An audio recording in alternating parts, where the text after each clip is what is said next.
Okay, good evening, everyone. Pastor Todd, we have a few instructions. We need to just let you know where everything is here this evening. Pastor Todd's going to do a little introduction about that, and then we're going to start this puppy.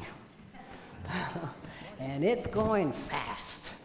So I'm going to tell you, open up your ears, open up your hearts, get ready to listen, and have a good time. Go.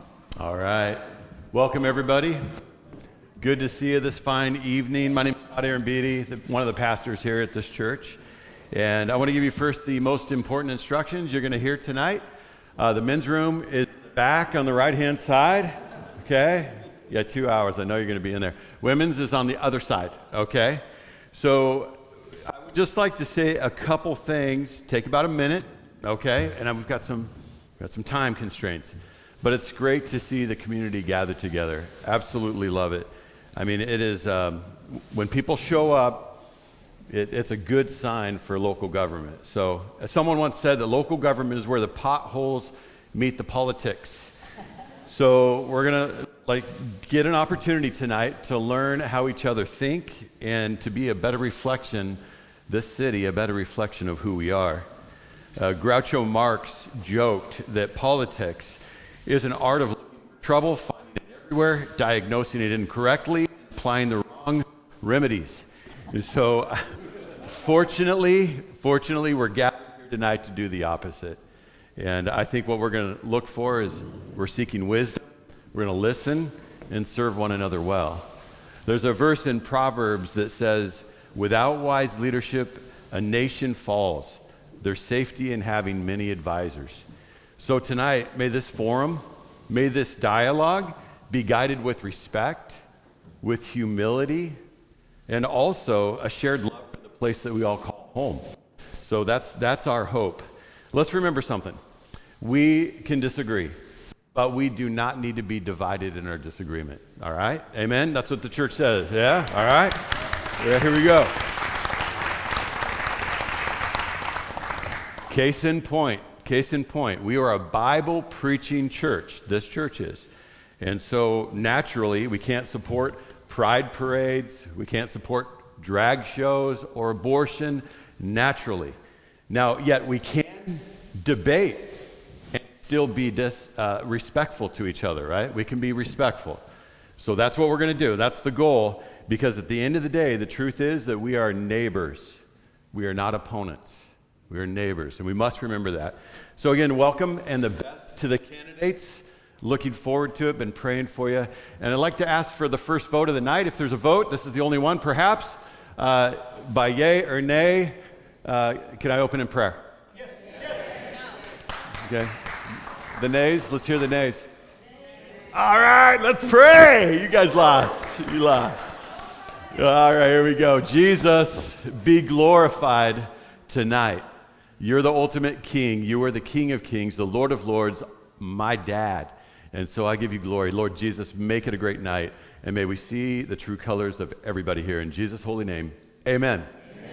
Thank you. Thank you. You got it. Also, candidates, if for any reason I end up skipping you, just say my name loudly. Nay, you forgot me. And then I'll fix myself, okay?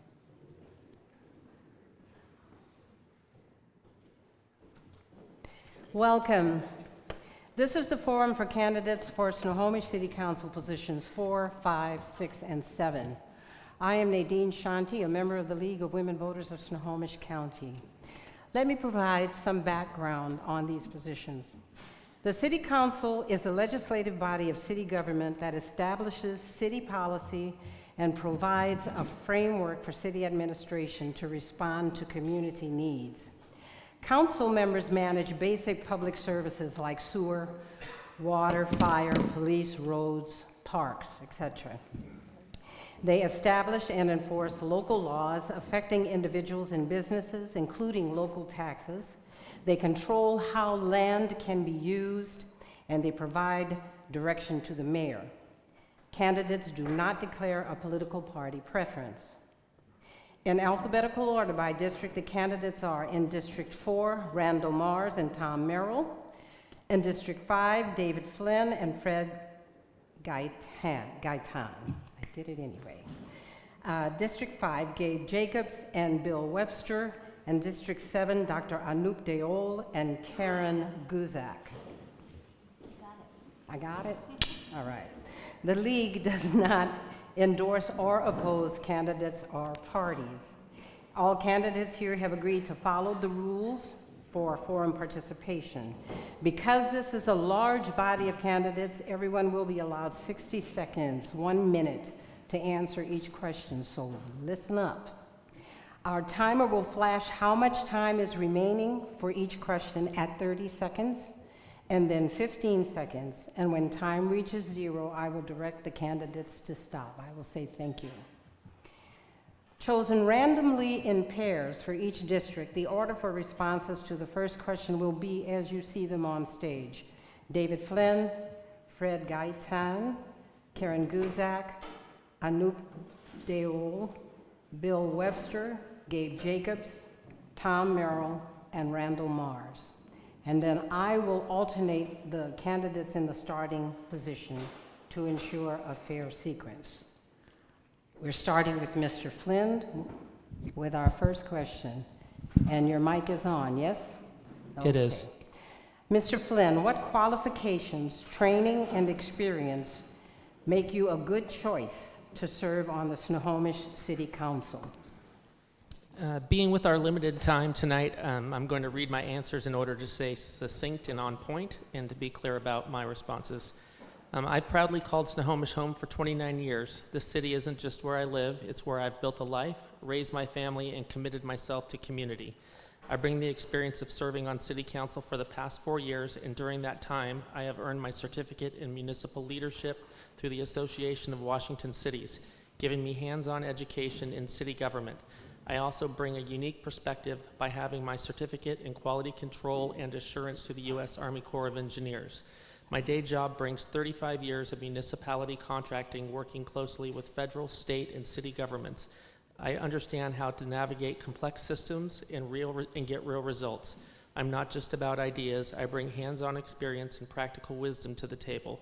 Snohomish deserves leadership and knows how to get it done, and I'm here to keep doing that work. Thank you. Mr. Gaitan, same question. I start? Same question.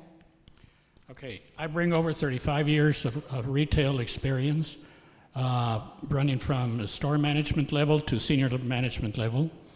In this position, I had to required me to lead large teams, balance budgets, P&L responsibility, and navigate construction, permitting, labor issues, and HR issues.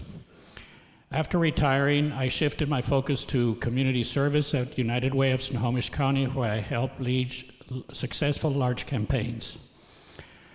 In short, I know how to balance vision with fiscal responsibility and how to get things done with collaboration and trust while being accountable. These experiences, managing complex operation, investing in community well-being, and that's exactly what is needed to keep Snohomish safe, clean, and vibrant, and true to itself, and support the small businesses and residents of our city.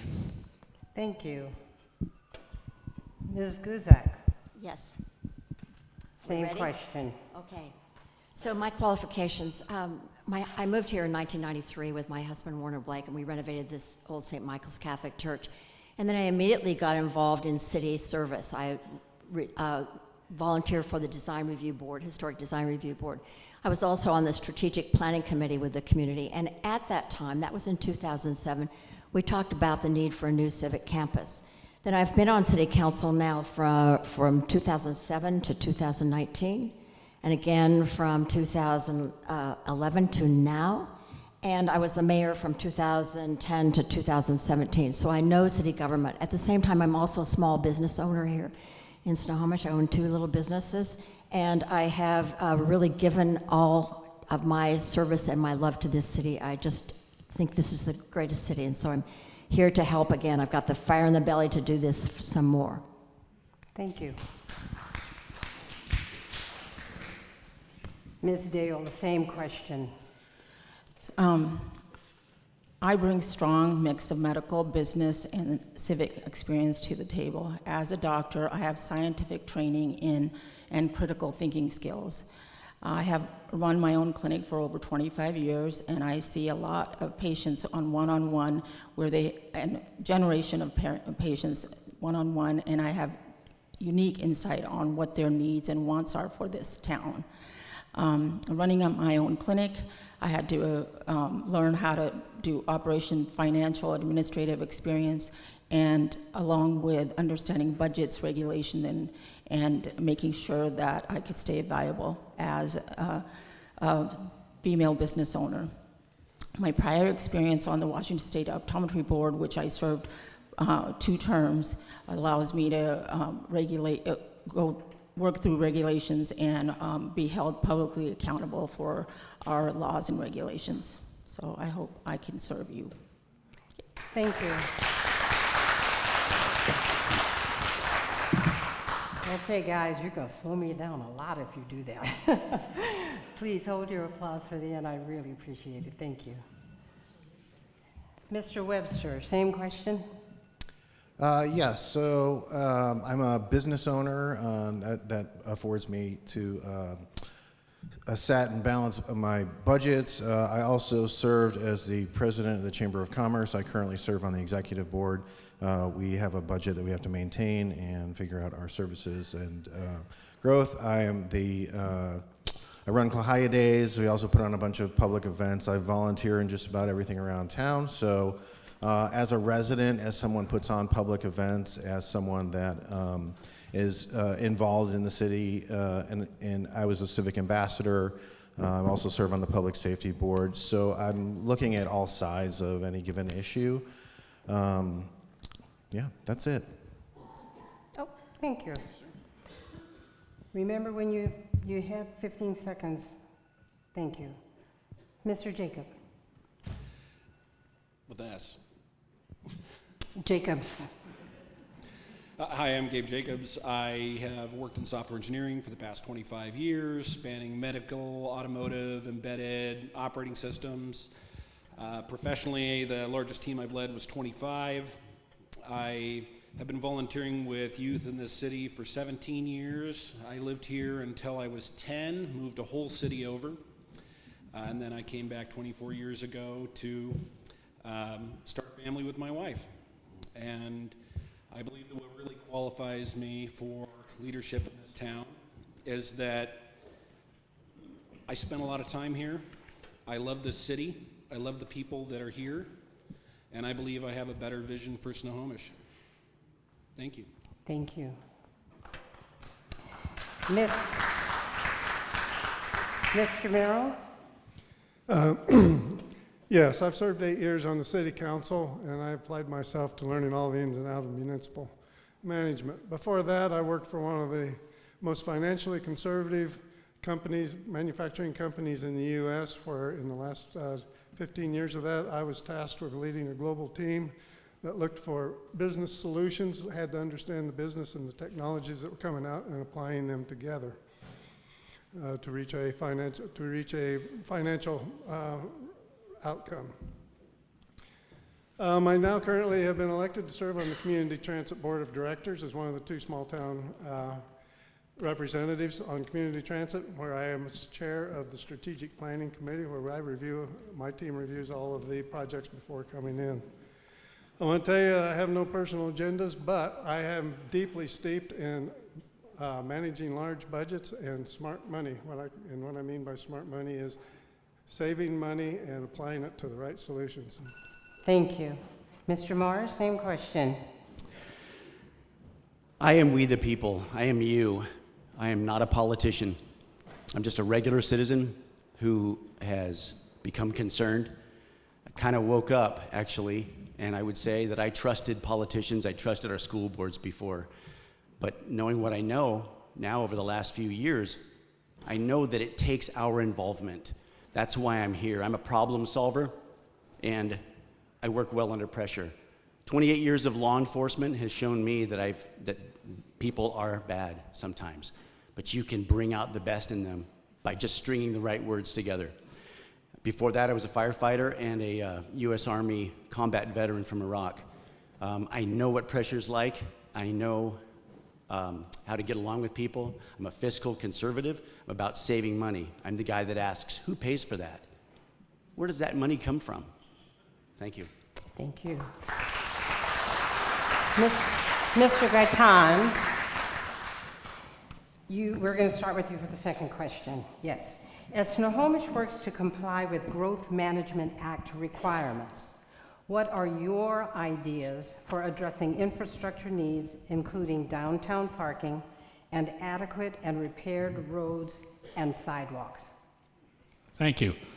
The current growth management plan in the books in the city of Snohomish envisions us as being a much smaller town than we need to be and than what the inhabitants of our town want to be. Our community values its historic background, small town charm, and we will comply with the GMI while still protecting that character. We must focus on measured and fiscally responsible improvements on infrastructure, utilities, public safety, sidewalks, trails, and lighting that support the needs of our community and not the wants of government leaders. Parking solutions for First Street need to have an increase in parking and in every case a decrease in parking to protect our businesses. So yes, we meet the state requirements, but we do it in a way that safeguards the heart of Snohomish and protects our businesses and keeps our businesses in business. Thank you. Ms. Guzak, same question. Yes, same question. So the Growth Management Act, we just finished our comprehensive plan here in the city of Snohomish. It took quite a long time, but we have a great staff who helped us with it and a great council right now, and I might add a great mayor. We have, over the years, to help us pay for pavement overlays past the Transportation Benefit District, and while I was in council, I was very proud that we did that. That gets us sales tax money to repair our roads. It built the roundabout that's up by Hagen. We're planning for other street improvements, and we hope then in the future that to add sidewalks to that as well. Relative to the First Street Master Plan and parking down there, I think we really do need parking there and to increase parking. I'm looking forward to the Citizens Committee report to council that we should be getting later this year to see what their recommendations are. Also, let's see, I had another note here, but it's gone away from me right now. So I do think that we need to, oh, I know, small city.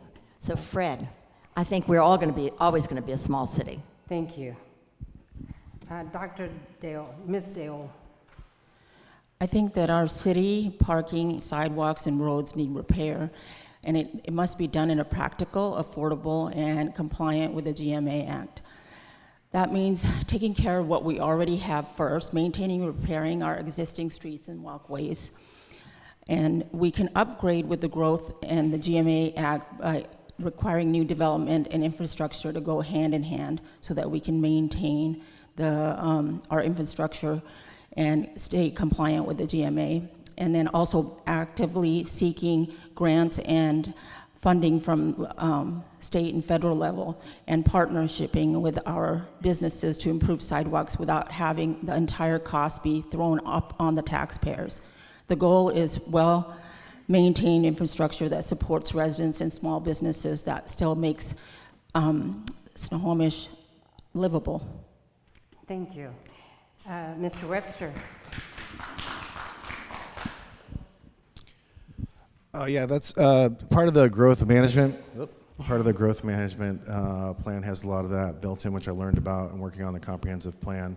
Prioritizing what needs fixing. Obviously, it's easier to maintain something than it is to fix something that's broke, and so prioritizing that fits within our budget, and I think the city's doing a really good job with that. These upgrades that are upcoming, and coordinating all of the utilities and services. I know that there's been discussion about an incentive to new construction, that they have to provide a green space when they build new neighborhoods, and so maybe there's a partnership with maintaining the sidewalks, putting the sidewalks in to offset that cost and create an incentive instead of having just like a green space.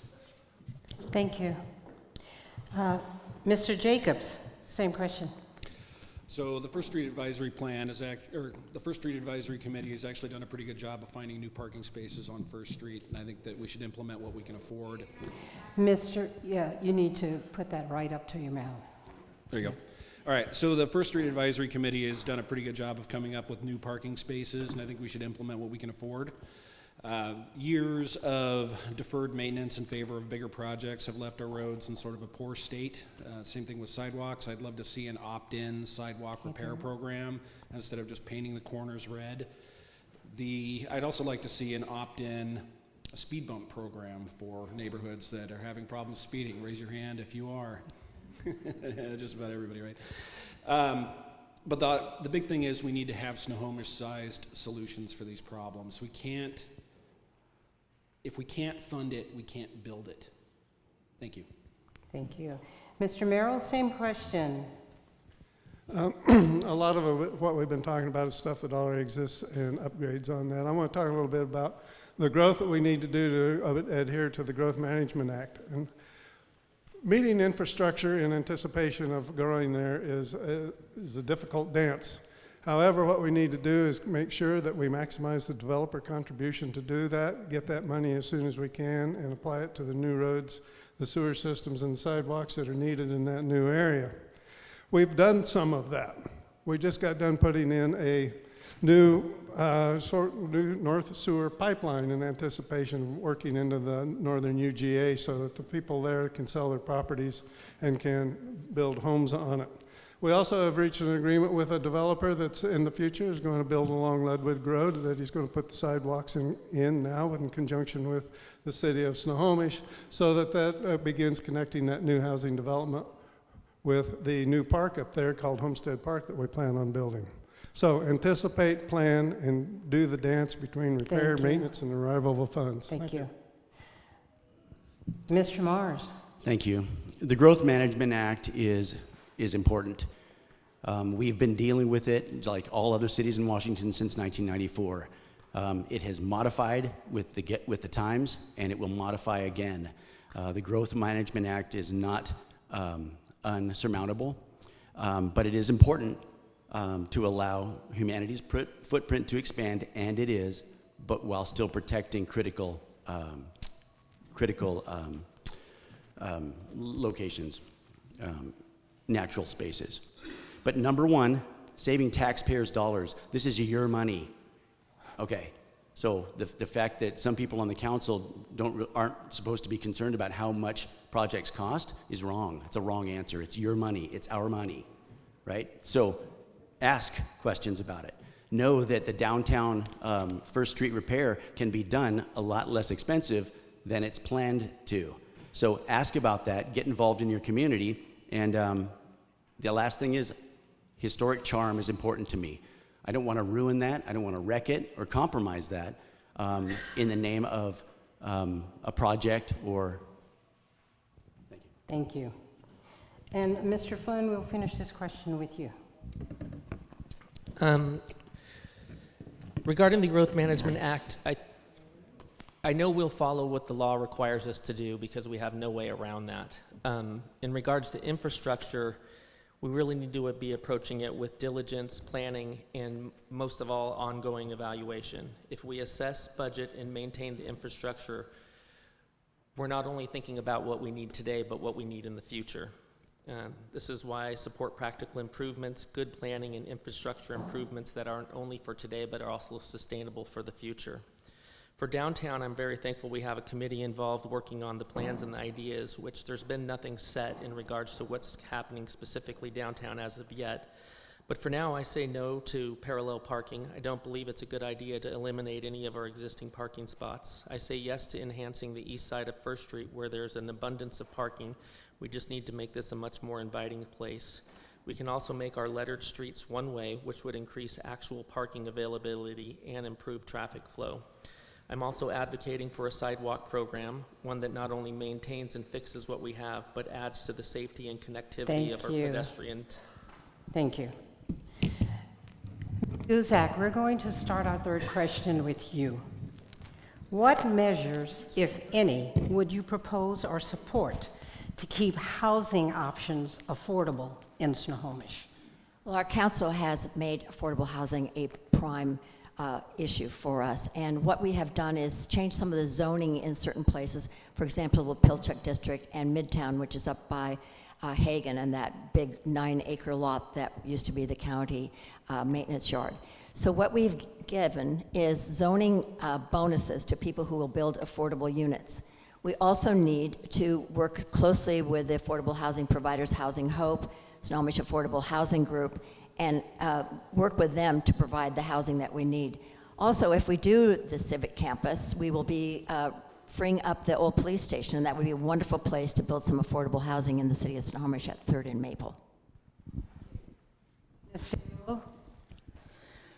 Well, I think it's important to keep housing affordable, and we need to have a balanced approach. And that includes mixed use of housing options from cottages, townhouses, apartments, so families from different income levels can afford homes here and afford to live in our town.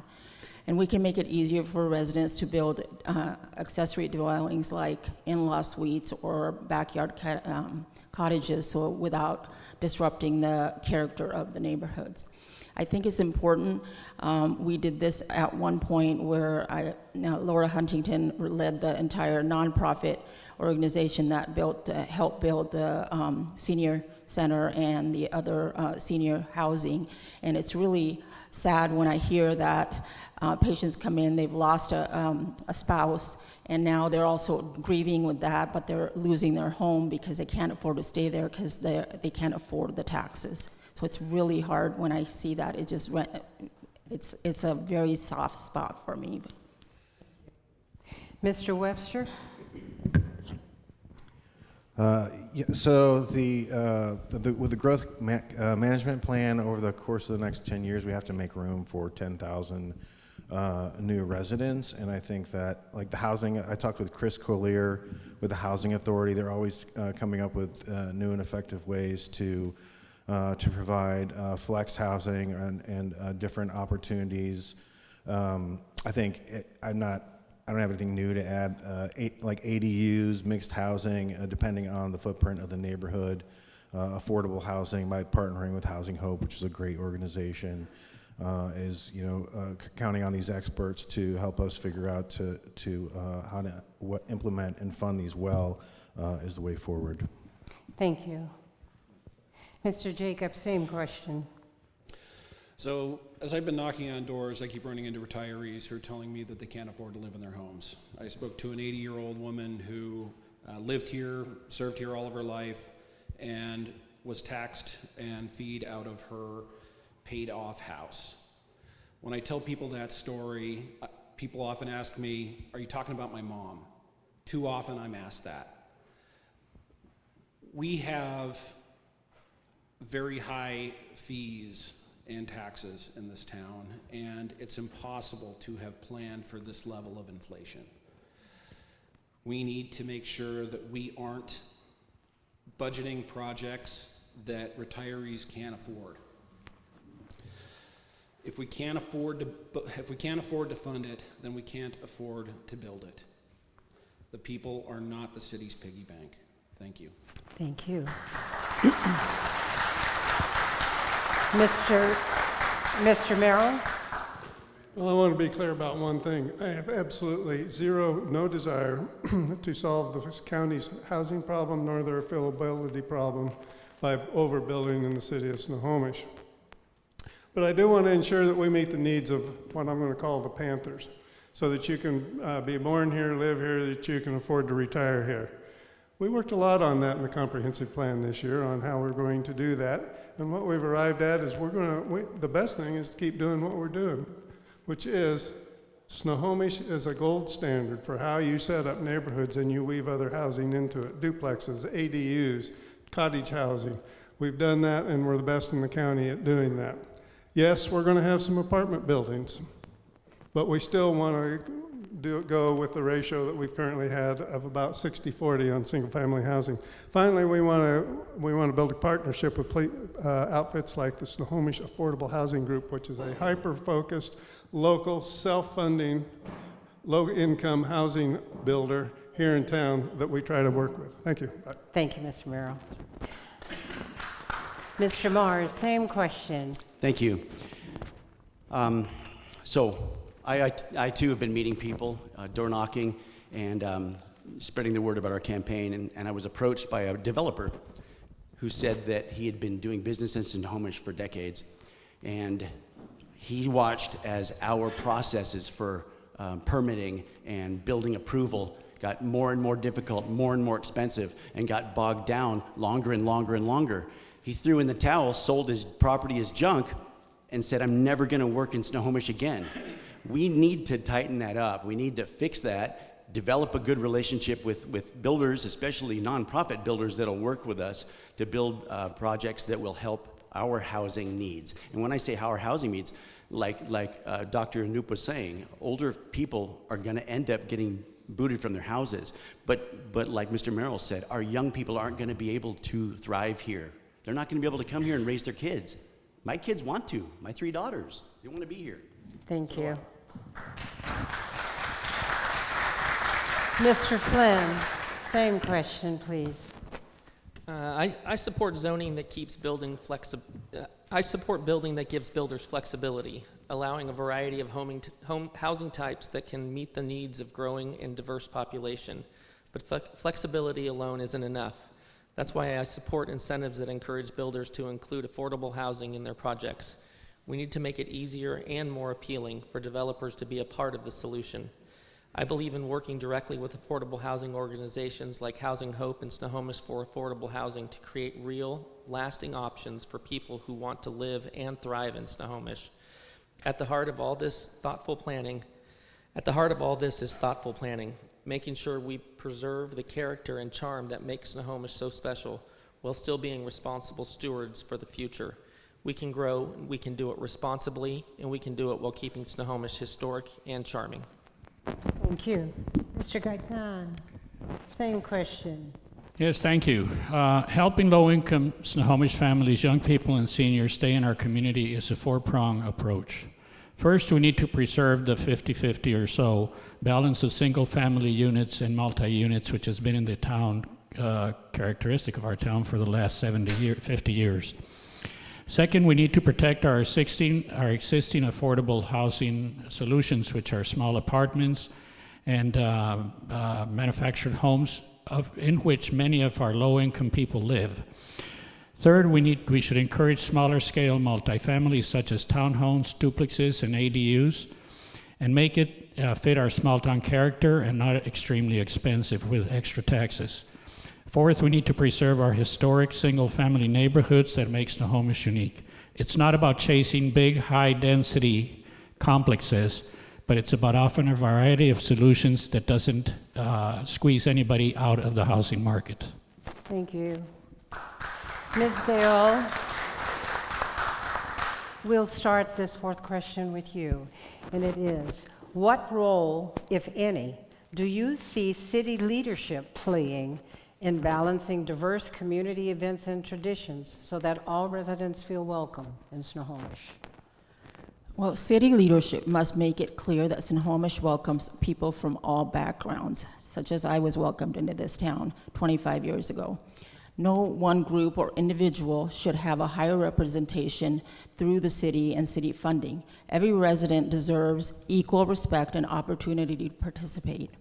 Our role is to ensure city events and spaces are open fairly to all, supporting both long-standing traditions and new celebrations that reflect our growing community. By setting fair, transparent policies and treating everyone equally, we can create events that bring people together, creating a Snohomish that makes people feel truly that they belong to our city.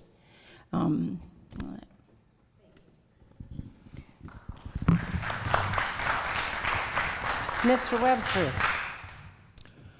Yeah, so I'm from New York originally. I've lived all over the country, not very inspired by any of the places I lived. In fact, this is the longest place I've ever lived in a single location.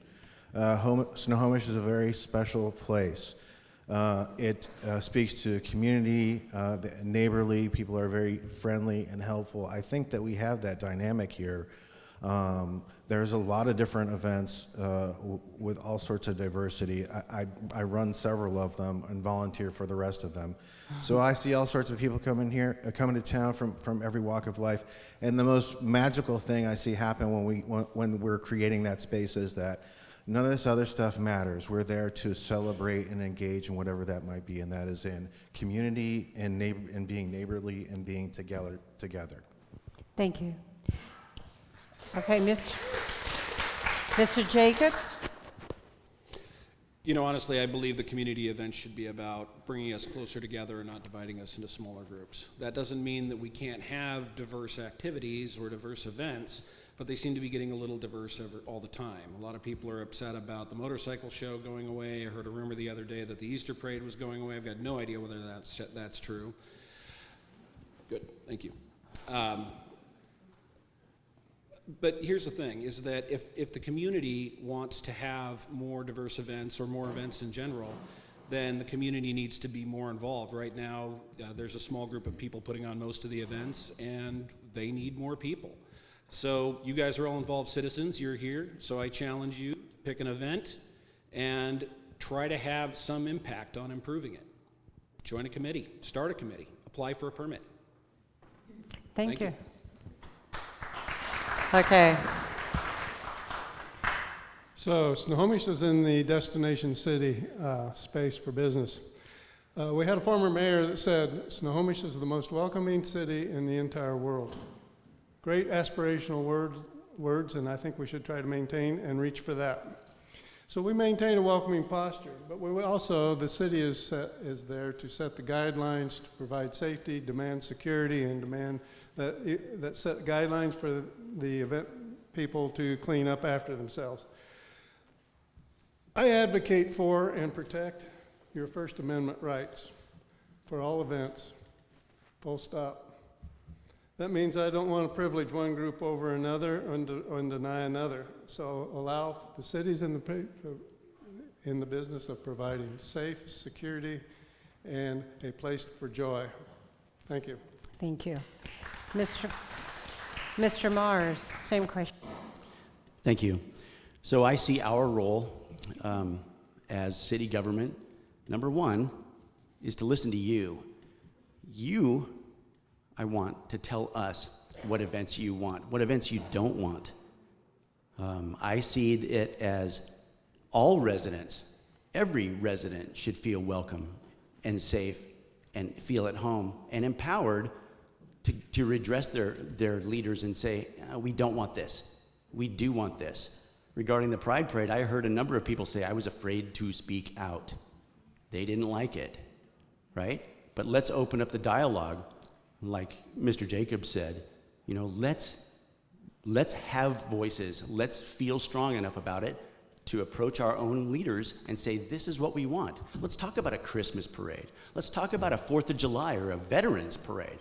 Let's talk about these things because they interest me or they interest you or my children, right? Not have something jammed down your throat. Thank you. Mr. Flynn, could you pass the microphone to Mr. Flynn? Mr. Flynn, same question, please. I believe in the First Amendment as well. I also believe in a diverse, all-inclusive community, a place where everyone is seen, heard, and accepted. That's not just an ideal, it's a responsibility we share as a city. I believe the city should be actively encouraging and supporting groups that promote inclusive events and community gatherings, events like the Easter Parade, Klahia Days, and the Pride Parade. These celebrations bring people together, honoring both tradition and progress. When we create a space for everyone to feel welcome, to celebrate, to participate, and to belong, we strengthen the very heart of Snohomish. Let's continue building the community where kindness, connection, and shared joy are the center of everything we do. Thank you. John, same question. I believe the Foundation for Diversity, Equity, and Inclusion is set out by the U.S. Constitution, which guarantees equal protection and opportunity for every citizen regardless of race, religion, sex, or sexual orientation. As a city, our responsibility is to make sure that we uphold that standard in everything we do, whether it's events, traditions, city services, All must treat all Snohomish residents fairly and respectfully. At the same time, we need to remain vigilant to ensure that all public events are actually inclusive and they're appropriate for families and residents of all ages so we can all enjoy it. We also must make sure that in lieu of an event, we're not favoring some businesses over others by some implicit biases. Everybody in Seattle, all businesses, all individuals, should feel valued and protected equally. Thank you. And Ms. Guzak will finish this question with you. Good, thank you. So I believe that Snohomish is already a welcoming city. The celebrations that we have are numerous. We have the Klahia Days, thank you, Bill Webster. We have the Easter Parade. We have the Gay Pride Parade, which I absolutely support. We had also a holy celebration of the Hindu community here. And we are open to having other groups who want to express their joy and community here in our city. And I absolutely support that. I support the First Amendment rights, free speech, and diversity, equity, and inclusion. And that's my position here as a council member. Thank you. We'd like to start our next question with Mr. Webster. What, if anything, would you do to address further increases in the water bills of Snohomish residents? I think, well, utilities are based on usage. I think it's naive to consider that the cost of that might go down. If you looked at the surrounding cities, Snohomish utility bills are right in the middle. We're not the highest, we're not the lowest. So if they were to adjust in a downward trend, I think that would be counterintuitive to everything else that's happening in the world. However, opportunities to run more efficiently or supplement might lower the costs over time, but we'd still have to invest in them in the first place. Thank you. Mr. Jacobs? So I would vote no on any new water project that we can't fund. If we can't fund it, we can't build it. The costs of water are high in Snohomish, and I think everybody in this room is probably aware of that. We just had another increase, and really this deserves close scrutiny. We need to get into the minutia and figure out why it's so high and why it's come up as much as it has and why it's planned to increase over the next 3 years. But the big thing here really is that if we're planning for future projects and we have to dip into the citizens to get more money to do it, then we need to make sure that you're getting what you need out of it, and we should be trying to get as many grants as we can to pay for it. And again, we can't treat the people as a piggy bank. Each project needs to fund itself. Thank you. Mr. Merrill? Well, let me be straightforward with you. Water bills are likely to increase in the future. The one we had this year was the first one since 2019. We buy our water from Everett. They increase their prices on an average of 4% a year. We have to pay that. Cost of maintenance and construction on pipelines to replace our 70 to 100-year-old pipes that are corroded and nearing failure. The cost of that went up 30% during that period of time. That's not new projects, that's stuff that we need to do. So promises to repeal or stop maintenance, replacement, and construction means that in order to just fund that means that we add another 10 years to the age of our pipes that are already corroded. So what can we do? Transparency on what our projects are, pursue grants, and we have an excellent city staff that has done that and will continue to do that into the future. If we want to not have one big bill, then we do more incrementally. And finally, I have to say, I wasn't happy about it either. I got hell over the kitchen table over the increase in our pass. Thank you. Mr. Mars? There's no such thing as government money. I go back to taxpayers. This is you folks, fee payers. Our city water is high, and it's getting higher. We are beholden to the city of Everett. I don't like that either.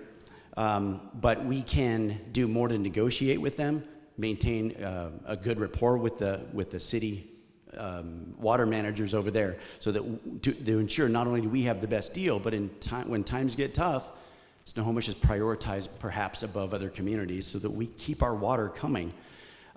There is technology that we can utilize to repair some of the pipes that they're talking about. Yeah, our stuff's old. Yeah, some of it has gone way past its dates. But we can fix it in place in many cases rather than ripping up the entire street, costing money, taking a bunch of time, and diverting traffic and disrupting lives. Thank you. Mr. Flynn.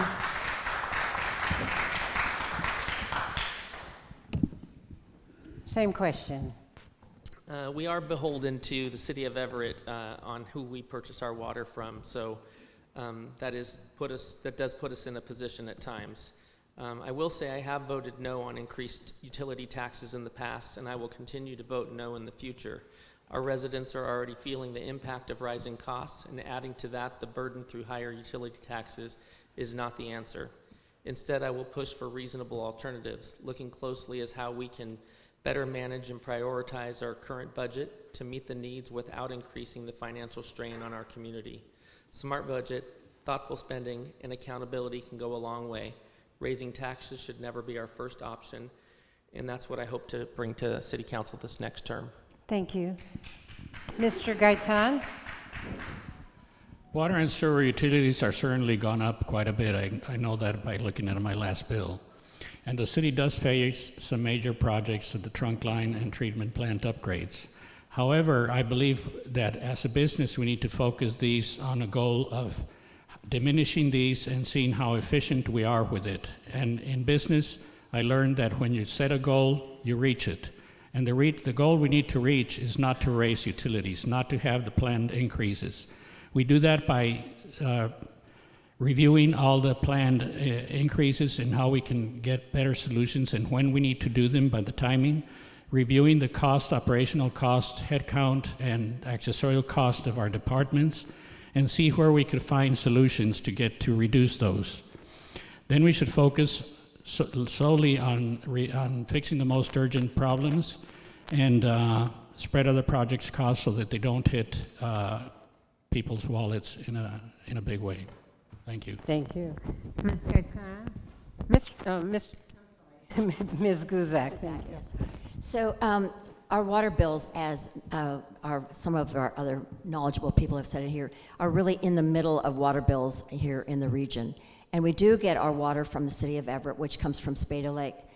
Earlier, we would get some of our water from our water treatment plant up in the Pilchuck River, which was a very aging plant, and then our water rates were really high.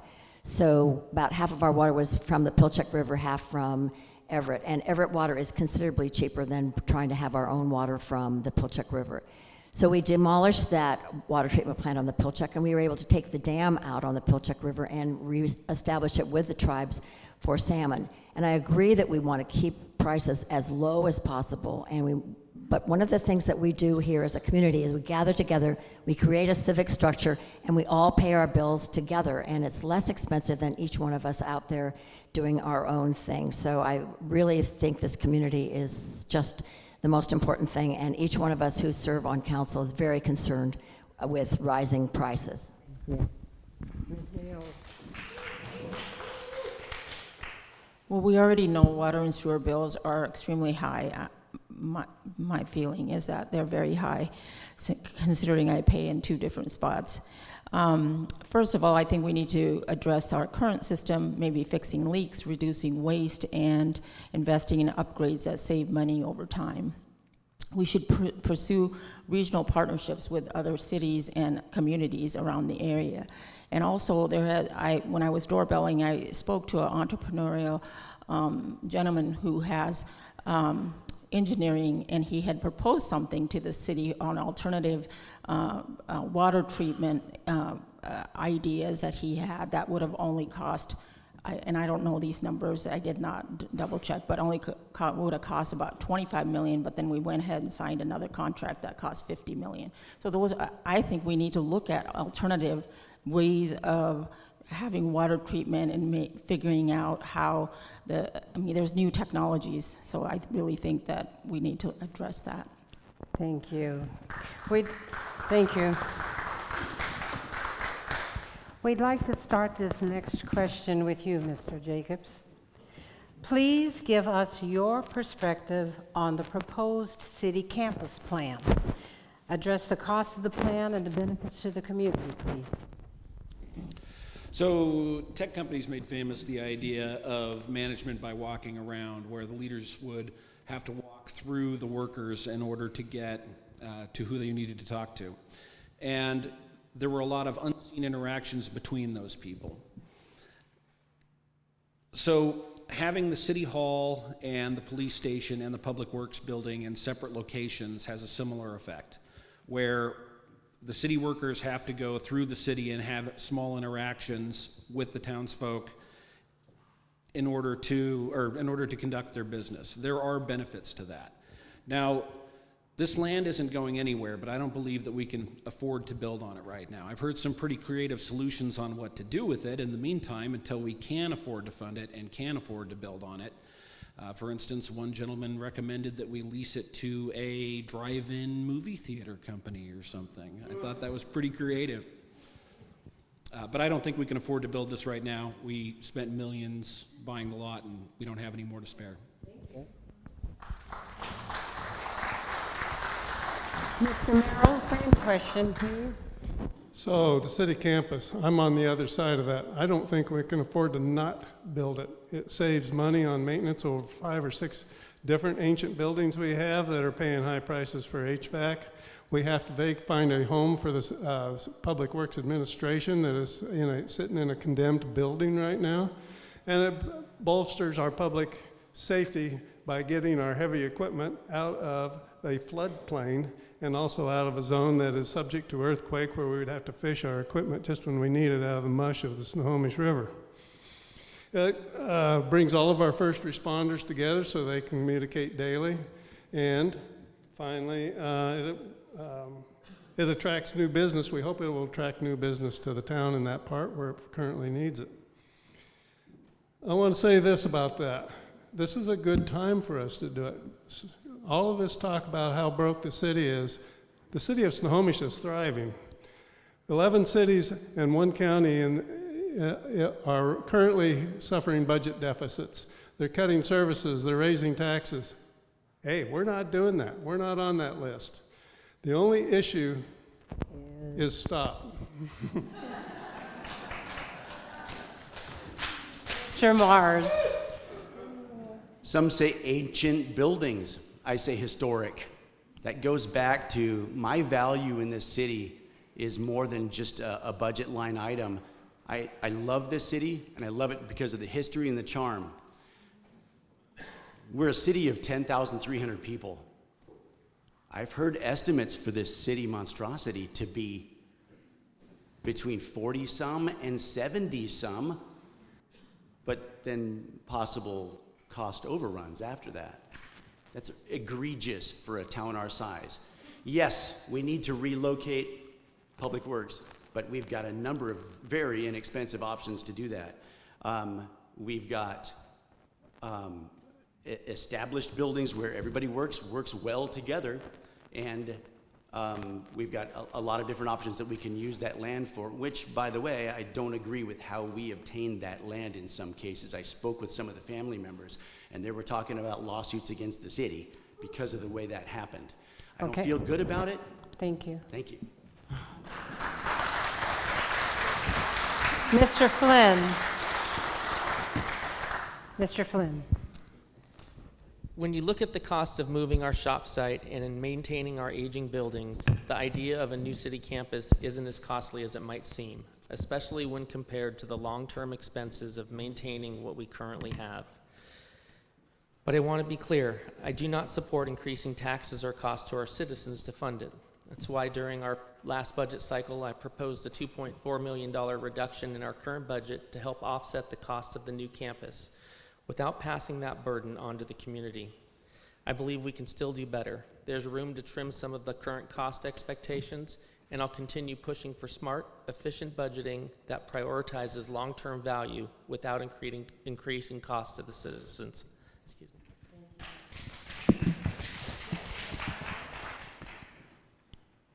Mr. Gaitan. According to the latest update from the city, the total construction cost is $55 million. And that does not include other costs as land cost, taxes on debt, and third-party management, which would take it up to $70 million. There's also a comparison at the beginning, which I don't believe is accurate with what the current cost would be. For a town of 10,000, 7,000 per person is unrealistic, and it's not a good and responsible scale expense. Updating the current City Hall to ADA is not impossible. In fact, it's possible. It may be difficult. And in fact, the space allocated for public works in the campus is not adequate. This project should be put immediately on hold, followed by full reassessment of needs, and if necessary, find reasonable options that don't tax our people in this way. They can't afford this burden. Thank you. Ms. Guzak. Same question. Yes, thank you. So when I was in 2007 on the Strategic Planning Committee here and looking at our city structures, we decided then that they were inadequate. And so now we are on the cusp of being able to solve this problem and build us a wonderful new campus that can work closely with the fire department. We bought the land. We had cash to buy the land. We've had cash to pay for the architecture fees. We're looking to do shovel-ready plans. We've gotten $1 million from the state, and we're looking at funding this over many years and not increasing taxes for people. And so I'm one of council members and staff members that believe this is the best thing that we can do. Definitely the city shop needs to move within a couple of years. It was going to be $24 million to move the city shop, and you put that into the price of about $45 million estimated for the new city campus, and we can definitely afford this, and we pay for it over 20, 30 years without increasing taxes. Thank you. Ms. Deol? Yeah, I'm definitely not in favor of this campus. I think it'll be a huge financial burden on the residents of Snohomish. And the fact that I keep hearing numbers thrown from 45 to 75, all of a sudden we start out at 75 and then they say we could decrease the cost by 10 million. I mean, where are we keeping track of that? Like all of a sudden we're just gonna throw out 10 million and 5 million here and 2 million from the state or 10 million. It just doesn't add up. I feel like that it's going to end up costing us a lot more than what is being presented at this time. And as far as maintaining, I think maintaining our cost-effective way of maintaining our current facilities, renovating efficiency, and maybe phased improvement, and would be a better idea. And I think fiscal responsibility means that we have to sometimes say no to projects that overreach, and we need to focus on the everyday needs of our residents. Thank you. And Mr. Webster. Yeah, so, you know, the Public Works, as been said, has to move. There's a county variance, so them being in a floodplain, they have to vacate by 2017. The cost to maintain, to relocate and then maintain existing properties is like around $39 million. So, you know, nobody wants to upgrade. I don't want to upgrade anything. I got to put new plumbing in my house. I don't want to do it, but guess what? I have to. I don't have kids, but it is important that the future of this town is secured. Okay, there's utility workers, including a department head working in a construction trailer, no bathroom, you know, no sink, and the cost going from 70 to 40. You know, after some planning, they removed a story. That's how they save that money. And there's an extensive amount of information. The transparency on this is just go to the city's website. You'll find just countless information and all sorts of formats to review. Thank you. Okay. Next question. We're going to start with Mr. Merrill. Should the city take action to preserve our current tree canopy and to ensure that new trees are planted for future generations? Please explain. So the first thing I would say on that is we're the Pacific Northwest. Trees are a part of our heritage, just like the downtown is. It's what makes us Snohomish and not Phoenix. The trees mean many things to many different people out there, but mostly almost everybody is in favor of having trees and not a concrete desert. So I would say, yes, the city should take proactive on planning. They should have supply maintenance and review of trees. We should be very thoughtful about taking down any mature trees, and when we have to, let's replant in some other area. Maybe 2 for 1, 3 for 1. Yes, we should do that. We should be giving it the same thought we give to maintaining the historic district because, as I said earlier, it's a part of our heritage. Thank you. Thank you. Okay, Mr. Mo. Opinion. In the spirit of the Growth Management Act, protecting critical areas, trees are critical, I believe, to our community, to beautification, and like Mr. Merrill says, they're our history. They're the Northwest. It's everywhere. We're the evergreen state. But I would be, I believe that our city governments should be sticking up for the trees, should be pushing the canopy project and monitoring it closely. But I would like to talk to them about maybe taking some of the pressure off. One of my neighbors had to get rid of a tree, and he stressed about it for weeks, trying to find a permit to cut down his own tree on his land, away from anybody else's fence or property. He was gonna plant trees, he already bought them.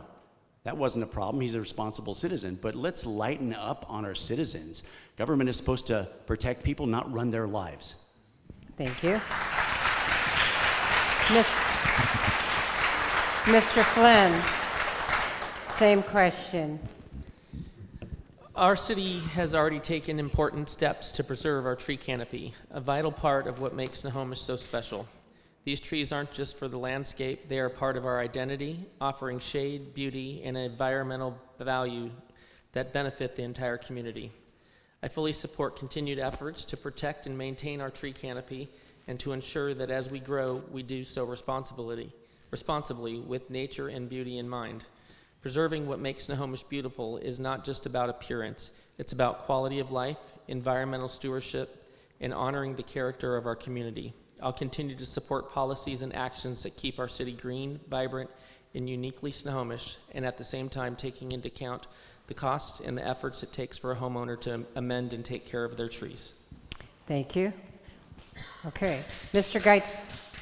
Yes, I believe the city should act to preserve our tree canopy and should protect the larger, older trees and yes, replace those when they have to be taken down. But it should not be an unreasonable burden on the citizens, and certainly it cannot be a reason for taxing the citizens. The trees to give us shade, clean air, stormwater benefits, and preserve the character of our town for future generations. We could also plant new trees in spaces which are low on canopy, like street sites and public spaces. But there needs to be a balance between strengthening the canopy and ways that fit the scale of Snohomish while keeping costs fair and manageable for our citizens. Thank you. Ms. Guzak. Yes, so I am a co-founder of Green Snohomish, and this is an organization working toward nonprofit status to make this city of Snohomish a greener city. And our city council has been very supportive of the work of Green Snohomish, and we have headed for the first time to Arbor Day. We celebrated the other day, a couple weekends ago.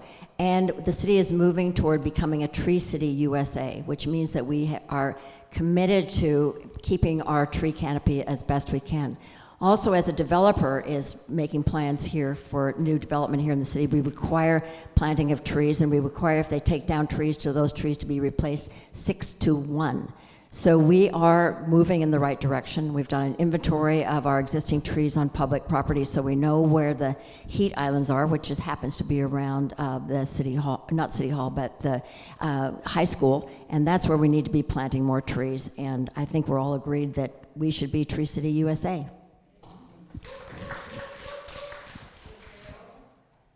Well, preserving our tree canopy is essential, I think. I think it's essential for most places And you can see that when they don't do that in big cities. If you go to LA, I mean, the smog and all, it just provides clean air, helps with the environment. So I really think regular maintenance and like trimming, disease prevention, storm protection will extend the life of existing trees. And then also I think we should partner with nonprofit schools and community groups so we can encourage more planting and stewardship across the city. And preserving the canopy isn't just a rule. I think it's building a culture of care so Snohomish stays green and healthy for future generations. Mr. Webster, am I okay? Okay. Your opinion, please. Yeah, absolutely. I think this goes without saying. I mean, if there's an anti-tree contingency in town, I have yet to come across them. Like, who's like down with trees? The thing about the trees is, we just had a great event at the Carnegie. Like, I think it was a week or two ago. They're handing out free saplings, and so. I know the trees that have come down, like the ones that had to come down on First Street, they're in planters and they're going to grow. I lived in the Southeast in the early 2000s. We had 3 hurricanes come through in a year. Oak trees have a very narrow root system, so not only were the trees down, but it took out power to hundreds of thousands of people. It was so guess what? Roots affect sidewalks, but we want to make sure that we got smooth sidewalks, nobody tripping all over the place. So we have to figure out a way to navigate that, make sure that we're planting the right trees in the right places, and have a long-term approach to ensure that we have safe sidewalks and healthy trees. Thank you. Mr. Jacobs. So I love the tree canopy. And I think we should lighten up on the citizens. I spoke with a retired woman who had a tree get sick and die, and she needs to replace that tree with 3 approved trees. She can't dig that hole. She needs to pay someone to do that. Likewise, I spoke to someone who had a sick tree and said they were considering digging it up in the middle of the night and replacing it before anyone noticed so they wouldn't end up with 3 trees. I also spoke to someone who said they wanted to plant some fruit trees, but they were afraid they'd have to plant an orchard eventually. So when it comes to carrot and stick approaches, I think Snohomish needs more carrot and less stick. Thank you. Thank you. Okay, we've come to the last question of the evening for these candidates, and we'd like to start with Mr. Mars. Okay.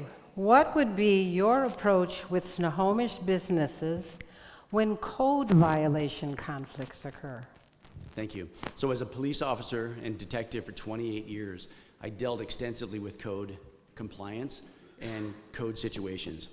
And we had occasion to involve the city council and the city government. And what I learned was that the city council's job is to enact codes and ordinances.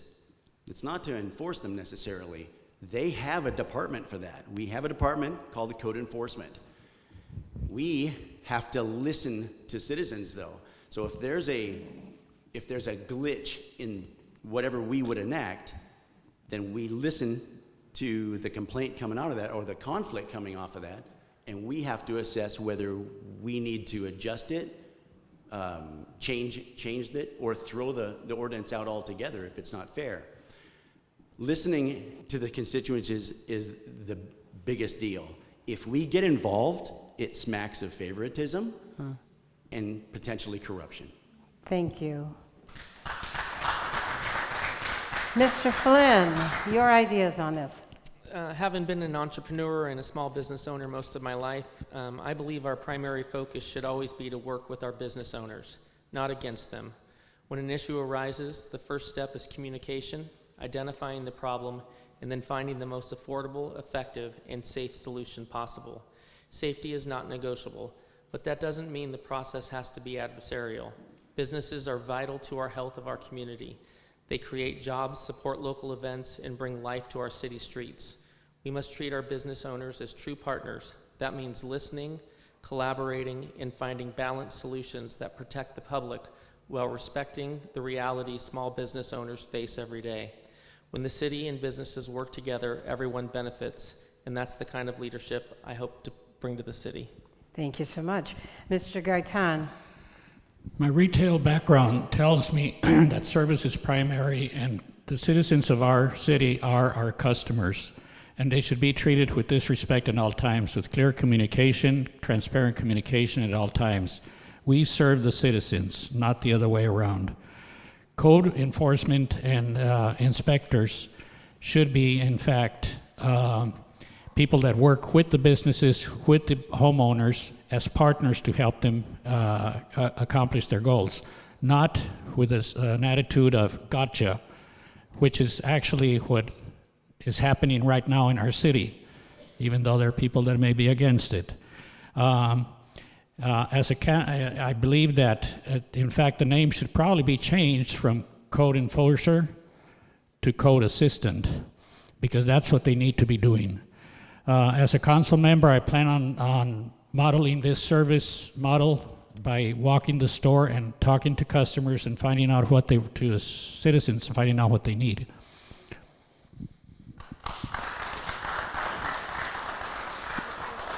Question. Are we ready? Ms. Kazak, same question Yes. for you. So I think this question came from a really tough time in the city with COVID. And there were several downtown businesses that put up temporary shelters during COVID. And I think COVID affected all of us. And for quite a while, the city turned a blind eye to these prohibited and unpermitted structures. And so people got used to having these structures. And I think we really dropped the ball in communicating with these businesses about how we were allowing them, supporting them in COVID, wanting to increase their business, as we all in business. My business has really suffered with COVID. But I think that, as other people have said, conversation and meeting with the businesses is so important, so that keeping the communication open is absolutely primary. And that has been a goal of mine and a process of mine throughout my term on council. Thank you. Ms. J.O.? Yeah, I think businesses that have code violations, the city should take a fair and a supportive approach.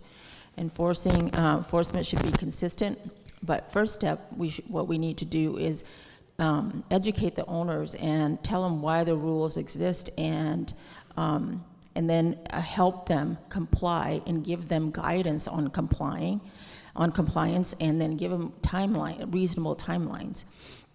I think we have to work with the business owners, not against them, so that they can stay open while they're trying to be in compliance, because I know for a fact that most people who own businesses don't want to be non-compliant. And as long as we're protecting the public, the health, and the community standards. Of course, unless there's a violation that is imminently dangerous, that needs to be addressed immediately. And otherwise, a balanced approach, protect the community while also supporting our local businesses, which is the backbone of our town. Thank you. Mr. Webster. Yeah, so codes are important. They usually develop out of some extreme measure. I work in construction, so there's all sorts of codes for all sorts of things. Education is just a critical component. Oftentimes, code is created because of a worst case scenario, and oftentimes a code may be violated because someone didn't know any better, or that wasn't their intent, obviously, right, to cause harm. So education and just direct discussion. I'm guessing this is about Andes and like some of the other stuff during COVID. So I think that it played out on social media, and here's the thing: just because you say words out loud, it doesn't make them true. So you have to stick to the facts, and the individual parties need to navigate that. We all have a right to our opinion, but in the end, I think it was worked out, and they got a lot more grace than I've seen in most cities. If it's a health code violation, boom, they just shut you down. They don't care. So Thank you. thanks. Mr. Jacobs. So the key here is that we should want compliance and not punishment. Code enforcement should happen in person and with the attitude of knowing that we are here to serve the community and that we are not the opponents of the businesses. I had a conversation recently with a gentleman who had his own truck parked in front of his driveway, and he got a ticket for blocking his own driveway. So, any rate, the city should be here to help and not to hurt. I'm Gabe Jacobs. I'd love to have your vote. Mr. Merrill, home. Well, I want our businesses to be successful. And I think that part of what code should do is to work with businesses in a collaborative, friendly manner to find a way to get them to where they want to go. But that also we have to remember that some codes are city, some codes are state and federal, and some is fire code. Those we can't work with. We can only work with the take forward changes to the city code. However, let's work together in good faith collaboration, expecting them to do that. But on safety and fire, yes, you have to do that, because if the city knowingly overlooks a code violation that results in an injury or a building collapse, you pay. You pay. The business doesn't pay. You don't have enough money. They're going to come after the city for that. So they are moving the liability over on to the taxpayers of this city, and we'll end up like Clay Elm, if you read the newspaper. Thank you. Now, you've been wanting to do this all night. Go for it. Thank them.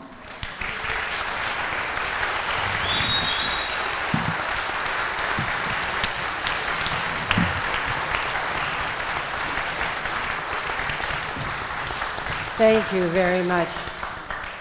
What these folks just did here was very, very difficult, and they did it. We thank these candidates for joining us and for running for office. Please explore additional information about these and all candidates. Vote411.org, sponsored by the League of Women Voters, is a good source of information. Ballots and your Snohomish County voters pamphlet will be mailed starting October 17th. Election day is Tuesday, November 4th, and please be a voter. Thank you to Megan Hetherington of Historic Downtown Snohomish Association for organizing this event.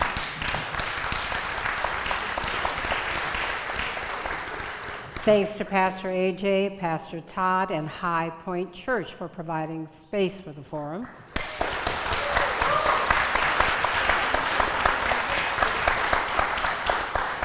And thank you to our timers.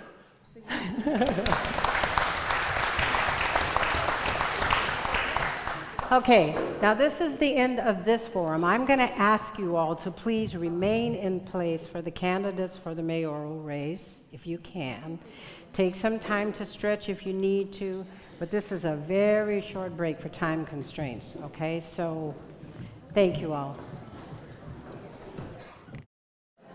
Thank you, thank you. Come on, y'all, don't make me be a teacher now, come on. Thank you so much. Okay, I had a suggestion from the audience which just sounded absolutely wonderful to me. You all really want to applaud. So what we're going to do is we're going to applaud like crazy right now. And when we finish that, yeah, go ahead.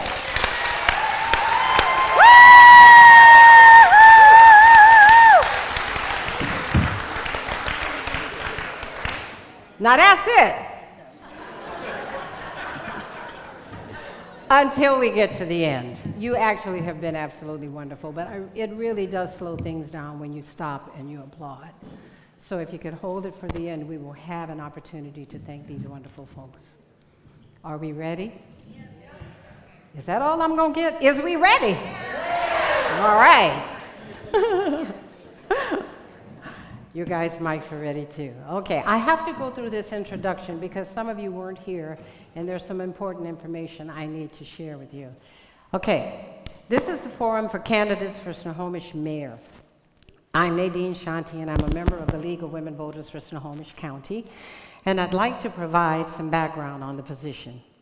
The mayor ensures effective, efficient, and economical administration in accordance with all laws. Responsibilities include supervising executive departments, enforcing all ordinances and state statutes within the city, presenting an annual statement of governmental affairs to the city to the council, preparing proposed budget and budget message, preparing capital improvement plans for present and future development within the city, and nominating members of city boards and commissions. Candidates for mayor do not declare a political party preference. The candidates are Aaron Hoffman and Linda Redmond. Both candidates have agreed to follow the rules for forum participation. Please note that the League of Women Voters does not endorse or oppose candidates or parties. There will be 90 seconds, a minute and a half, allowed for each candidate to answer each question this evening. And we have a lot more questions that we're going to go through since there's just two of you. Our timer will flash how much time is remaining for each question at 30 seconds and at 15 seconds, and when the time reaches 0, I will say thank you. The order of questions chosen randomly, the order for responses to the first question will be Aaron Hoffman, then Linda Redmond. I will then alternate candidates in the starting position to ensure a fair sequence. Are you ready? Let's begin. Mr. Hoffman, what are your top priorities for this office? One moment. I want to make sure that you guys did hear me say 90 seconds and still only 30 and 15. Thank you so much. Okay. What are your top priorities for this office? And please explain why you are focusing on these priorities. Yeah, thank you everyone for being here. I'm excited. Thank you, Linda. Top priority for me will be fiscal responsibility. I know that's not exciting, it's not sexy. A lot of time it means saying no, but that's part of the job. You know, just because we can afford something doesn't mean that we should afford something. Everyone here you know, lives by budget. Businesses live by budget, and I think government should operate the same way. Second priority will be improving permitting. I think that really channels into a lot of my goals. Supporting businesses is a key one. We're very sales tax dependent for a budget with our city. So the more we can let businesses thrive, the less we have to ask of residents to pay to cover our bills. On top of that, as far as housing goes, the more streamlined our permitting system goes, the easier it is for builders to build, you know, smaller density single-family homes, maybe condos or duplexes, triplexes. But as permitting gets more difficult, it kind of pushes them into higher density projects just to cover the costs. So beyond that, I'm just really excited to be a connector within the community. This campaign has been really exciting for me. I've loved getting to meet all the great people at Snohomish. And yeah, I'm looking to be a servant leader as mayor. Thank you. Ms. Redmond. Hey, thank you all for being here tonight. Really glad to see a full room, and this is really great to have this much involvement. So my number one priority would be to continue my good financial stewardship of the city. Unlike other nearby cities, we do not have a deficit, and we have healthy reserves, and I want to preserve that. Our clean audits demonstrate that I've built an experienced, highly competent finance department to protect your city's resources. I also want to continue strategic investments in the city's infrastructure to safeguard the community, save you money, and proactively address long-standing issues. I also want to continue our focus on pedestrian and road safety. It's a constant concern that I've heard from the community, so I have made sure in my time in office so far that we have invested in cost-effective solutions based upon strategic and prioritized plans that balance costs and benefits. You've seen the flashing stop signs by Emerson, multiple pedestrian-activated flashing crosswalks, and the crossing flags downtown. We've also been looking into how to address the sidewalks in need of repair throughout town. Although currently the responsibility for these repairs lies with the adjoining property owner, we are trying to find a path forward that relieves some of this burden while also ensuring safe, accessible pathways for everyone. Thank you. And we'll stay with you, Ms. Redmond. What qualifications and experience make you a good choice to address these priorities? So I've been a business owner for 20 years. I'm the controller for our family's corporation, and I was a very active council member for 4 years, council president for 2, and I learned about how a city runs and how it is funded. I've gone the extra mile in getting trained in municipal leadership above and beyond the on-the-job training I've had in elected office, and as mayor, I've demonstrated financial responsibility and also courage to take on the projects that have been avoided in the past because they need doing, and I won't shirk that responsibility for you. Having raised my kids here, I also understand the challenges that families face, so I have pledged to fund projects without raising taxes and to spread costs more equitably across generations. I've spent decades volunteering in this community, working with other parents to support kids and families in our public schools, and I continue to volunteer as a Lion today. Thank you. Mr. Hoffman, your qualifications and experience. Yeah, so I'll start professionally. I'm a CFO of a commercial fishing company. We operate 4 vessels out of Alaska, out of Dutch Harbor. Our office is right here in town, so my whole life's really Snohomish. But in that role, I've been able to be part of vessel acquisitions, vessel sales, property purchases, large-scale capital improvements on our vessels, stepping into different projects. And something with the commercial fishing industry is, every year is different than the last, so you always have to be ready for the unexpected. You always have to be ready to pivot, and I think that will really come into play as mayor. Beyond that, I work with a lot of state and federal agencies with permitting and licensing, so while I don't have experience as mayor, I do have experience working with government agencies. Beyond that, I am a local small business owner. My wife and I, we own a shop down on First Street, and so we kind of have that perspective of what small businesses in town are facing as far as challenges go. And then we are also raising our 3 kids here. We have Ruby, Goldie, and Axel, and so I have the perspective of raising kids right here, using the parks and the sidewalks and all of that, and just enjoying being a resident of Snohomish. Thank you. Come on, guys. We're trying to get out of here, okay? Thanks. And we're also trying to listen. I got to remember that. Mr. Hoffman, given competing and conflicting priorities, what factors will guide your finance and budgeting? Yeah, one of the first pieces of advice I got when I started looking into running for mayor was be careful about picking winners and losers. I'm not naive enough to believe that this city will make everybody happy all the time, but we do need to be wary about coming up with solutions that do pick losers. This community is really full of a lot of wisdom, a lot of entrepreneurship, a lot of creativity, and my goal is to create a team that can really come up with some win-win solutions. Even to problems that we've faced for a long time that we haven't been able to solve yet. Beyond that, I really want to bring a business mindset to decision making. There's a difference between an expense and an investment. My goal is to make as many of our expenses into investments as possible and then maximize the return on that investment for the taxpayer. I think a lot of that comes down to just focusing on the core municipal services that the city government was set up to provide. If we can focus on that, we'll find a lot of win-win situations. It's when you step outside of those realms that I think you can start getting the divide of winners and losers. And Ms. Redmond, your ideas on the factors that will guide your budgets and finance? So I've always balanced costs versus benefits and will continue to do so. When making budget decisions, first and foremost, I prioritize the safety of the community. So police services, the ability to respond to emergencies, and the health of our people are at the top of the list.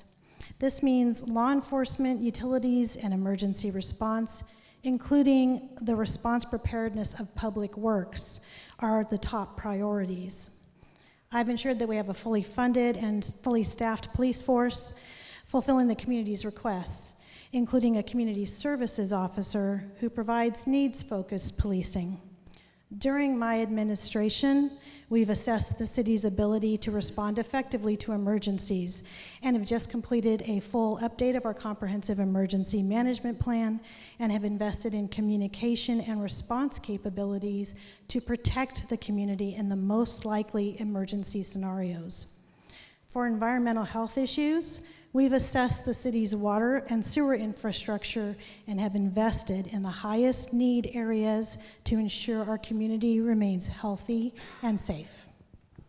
Thank you. And Ms. Redmond, we'll start with you here. What changes, if any, would you like to see concerning how the city is run?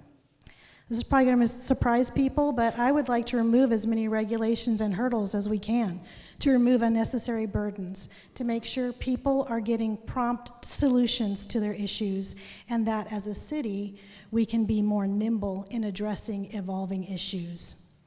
I look forward to the council approving the Planning Commission's work on removing hurdles for neighborhood businesses and food trucks, and as this has stifled economic development potential in the past. Really, I agree with much of what was said before, that we want to remove the burdens upon the people of the city and make sure that they can thrive in the way they see fit. Thank you. Mr. Hoffman, your ideas on this issue? Yeah, during this campaign, I've knocked on about 2,500 doors personally, which I think maybe I'd be in the lead there. But it's been great, and a lot of the comments I hear, two of the most common ones are "Oh man, I didn't even know that was going on," or "I just don't think they care. They don't listen." So I know that's not true. I'm not accusing anyone of that, but there's still that feeling out there. So if we can improve some of the connection between the public and the city, I'd really like to see that. And then connection within city staff. I've met with some city staff. I've heard, their side of things. And obviously there's always two sides to a story. But I'm a real big fan of servant leadership. You lead to serve the people under you, and then that enables them to lead from the bottom back up. And a lot of times that brings different opinions up and different, diverse perspective.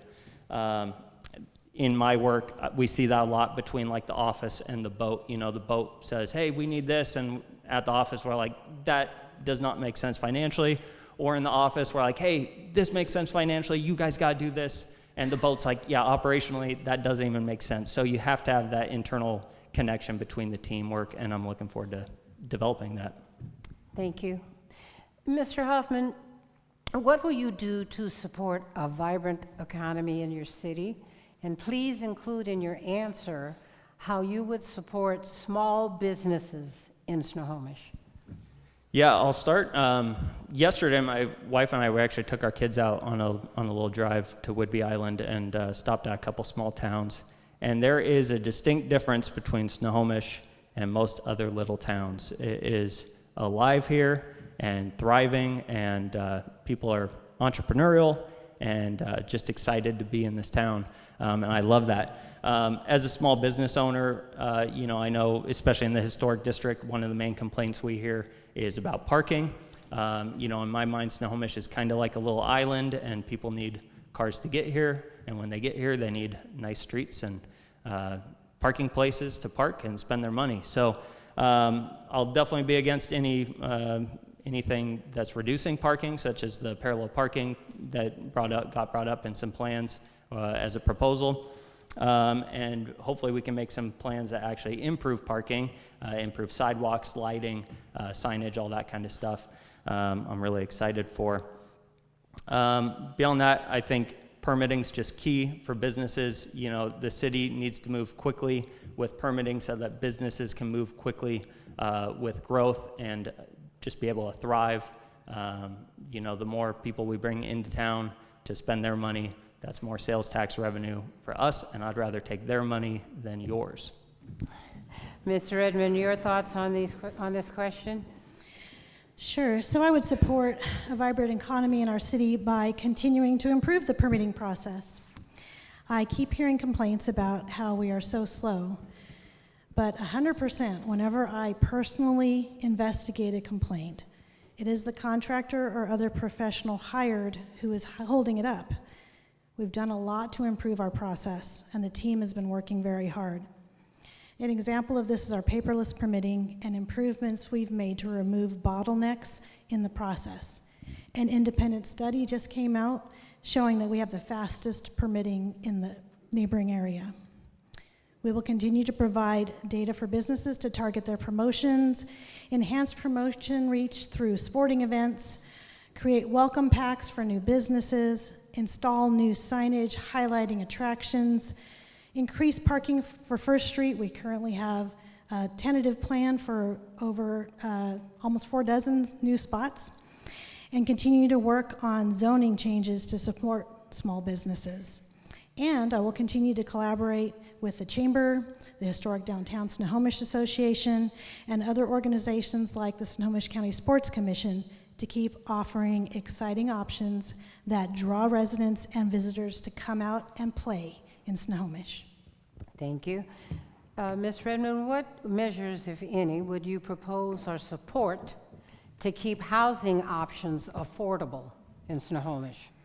Sure, this goes back to decreasing regulations as much as possible and supporting zoning that makes building more affordable and allows compatible density.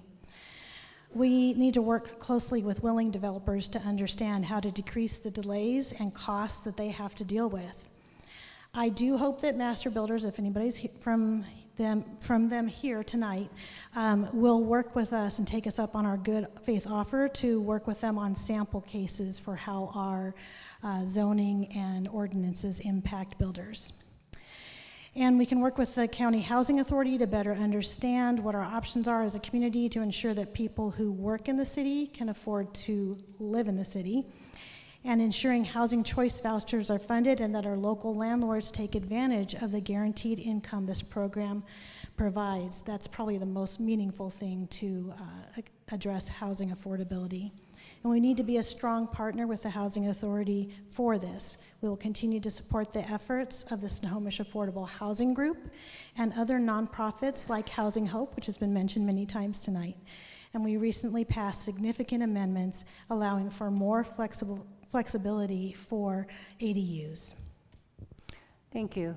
Mr. Hoffman, your ideas on affordable housing options?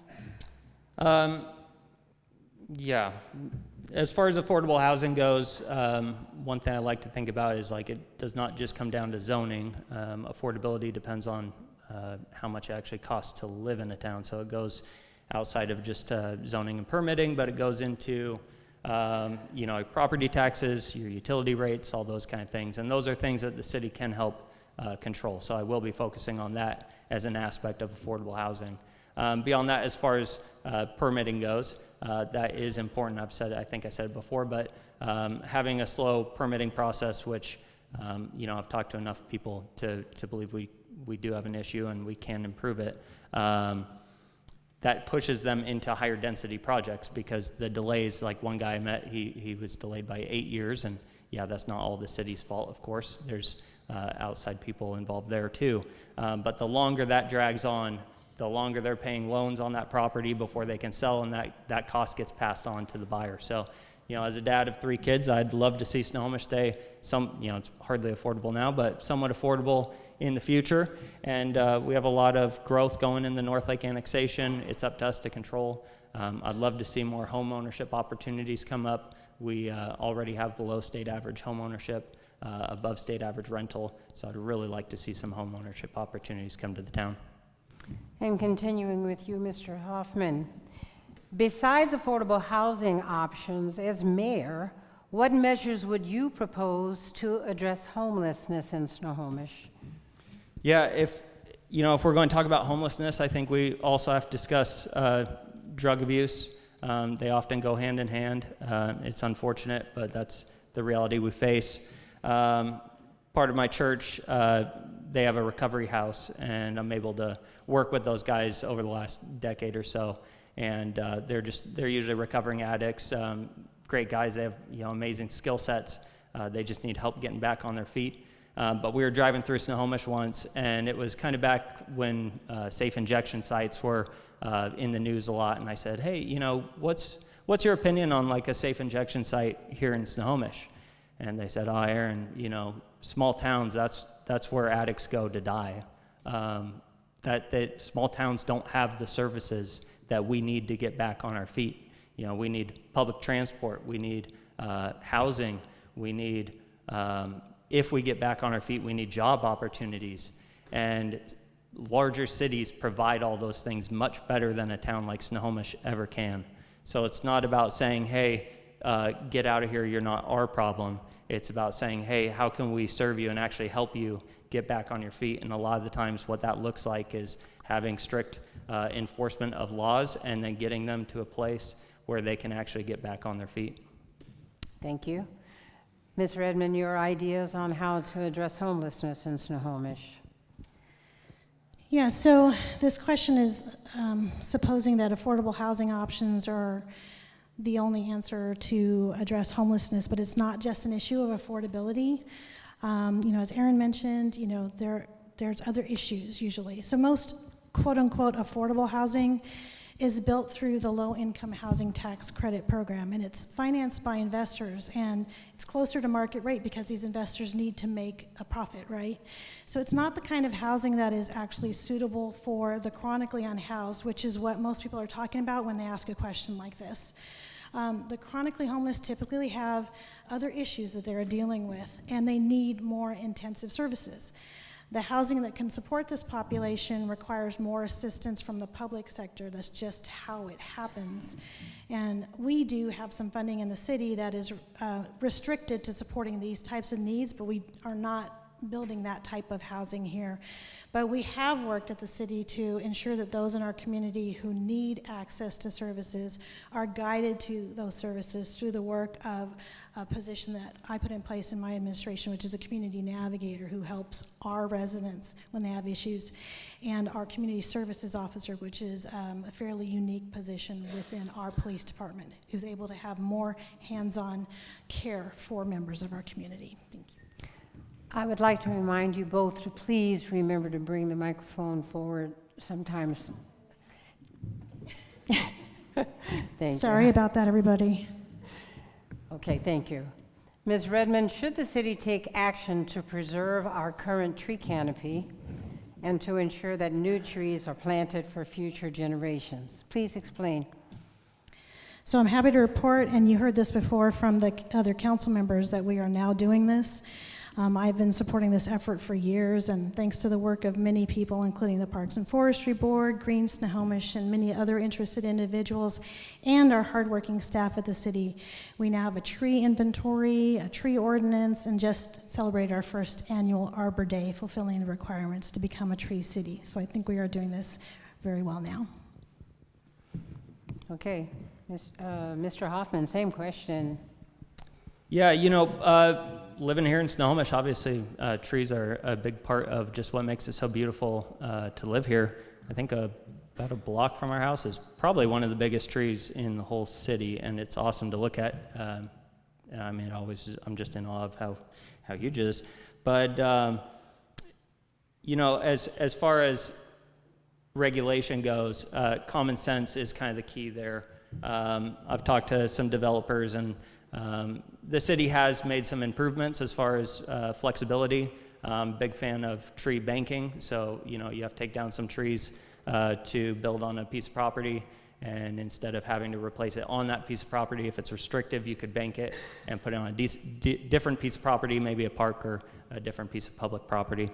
I'm very weary of taking rights away from homeowners. We have a lot of old trees in town, and I don't really think that owners should have to get a permit just to go trim some branches off. I think that's just overly restrictive, and at some point you have to draw the line and just trust the public to make wise decisions on their own. Lastly, there's some projects where I think some of these, the idea of getting more trees in town actually works hand in hand with totally unrelated projects. I think even speeding on 2nd Street could be solved by adding some trees to really make that road feel a little smaller than it currently feels, and it would be a real win-win. Thank you. Mr. Hoffman, what is a strategy which could be used to enhance collaboration in your work as the mayor? and give us an example of how you have used this strategy. Yeah, I mentioned this before, but a lot of people I've talked to, they're like, man, I had no idea that was going on. And the city does host some great events. Obviously even council meetings are a great way for people to come and get informed. And people should do that, and they should come to the open houses. But they can't always do that. And so we can either, say, as the city, point fingers at the public and say, well, it's your fault for not getting involved. Or then the public can point the finger back at the city and say, well, it's your fault for not telling me. Or we can actually try to fix it. And so one thing I'd really like to do is use social media as a tool out of City Hall. I think just doing weekly casual updates from the mayor's position would be a great way of just informing people, hey, these are the things we're talking about at City Council. Hey, these are even some of the events going on in the city. It would help, it would just benefit everybody. And then if people hear of something and they go, oh, that's interesting, then the city website's there to really provide more details for them to dig into that issue. Thank you. Ms. Redmond, same question for you. Thank you. So what I've found most helpful is to throw out the artificial boundaries of jurisdictions and look at how each person experiences being a part of this community. This means that different agencies and groups can work together to provide a seamless experience. For instance, we've tried to work more closely with the Chamber, HDSA, Klahia Days, and the Farmers Market to ensure that events are fun, safe, and well promoted. This is also why the city has worked with the Fire District on planning for the Public Safety and City Services campus. Rather than having two separate agencies create separate chambers, meeting rooms, and public use areas, we realized that we could save the community on those costs by planning for those needs together. We are also saving the community on costs of infrastructure upgrades through working together. Collaboration in all these instances make the cost and experience better for our community members. I've also developed strong relationships with our county, state, and federal elected officials and local tribal governments and capitalized on these connections to better support Snohomish. For instance, we received $3 million in federal funding for our sewer trunk line from strong relationships with Congresswoman Del Bene, and our state legislative delegation has been working to support our initiatives with funding and legislative efforts due to that strong collaborative relationship. Thank you. Ms. Redmond, we'll start with you on this next question.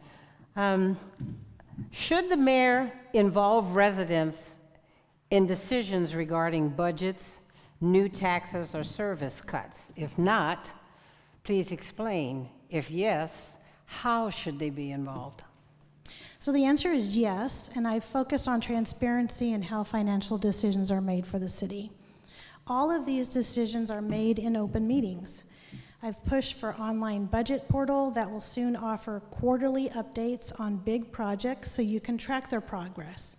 Any changes to property taxes, which are currently 2.74% of the city's revenues, would be made by council, and my role is solely to provide a suggested budget and reports from our financial team to help council determine whether changes to taxes should happen. This happens annually, and we always listen to public input. I've always been interested in the idea of participatory budgeting, and I would want to see the city conduct sessions to hear from the community should there be a drastic change in the financial outlook that meant we needed to cut services. And in case this question is being asked due to concerns about the city campus, I want to emphasize that we are committed to not raising taxes in order to build the new campus, and we will not move forward with the project if it is not a financially sound decision. Thank you. Mr. Hoffman, your ideas on this issue? Yeah, as far as resident involvement, I think it kind of depends on the definition of involvement. If you're asking me if I think residents should vote on every decision that's made at City Hall, that would definitely be a no. We're voted in to be representatives, and there's a streamlining of processes that goes along with that. If the term involvement means should they be informed, then that would definitely be a yes. That kind of goes back to my previous response, talking about using social media as a tool to let people be a little more involved in the process and maybe not be blindsided by certain projects.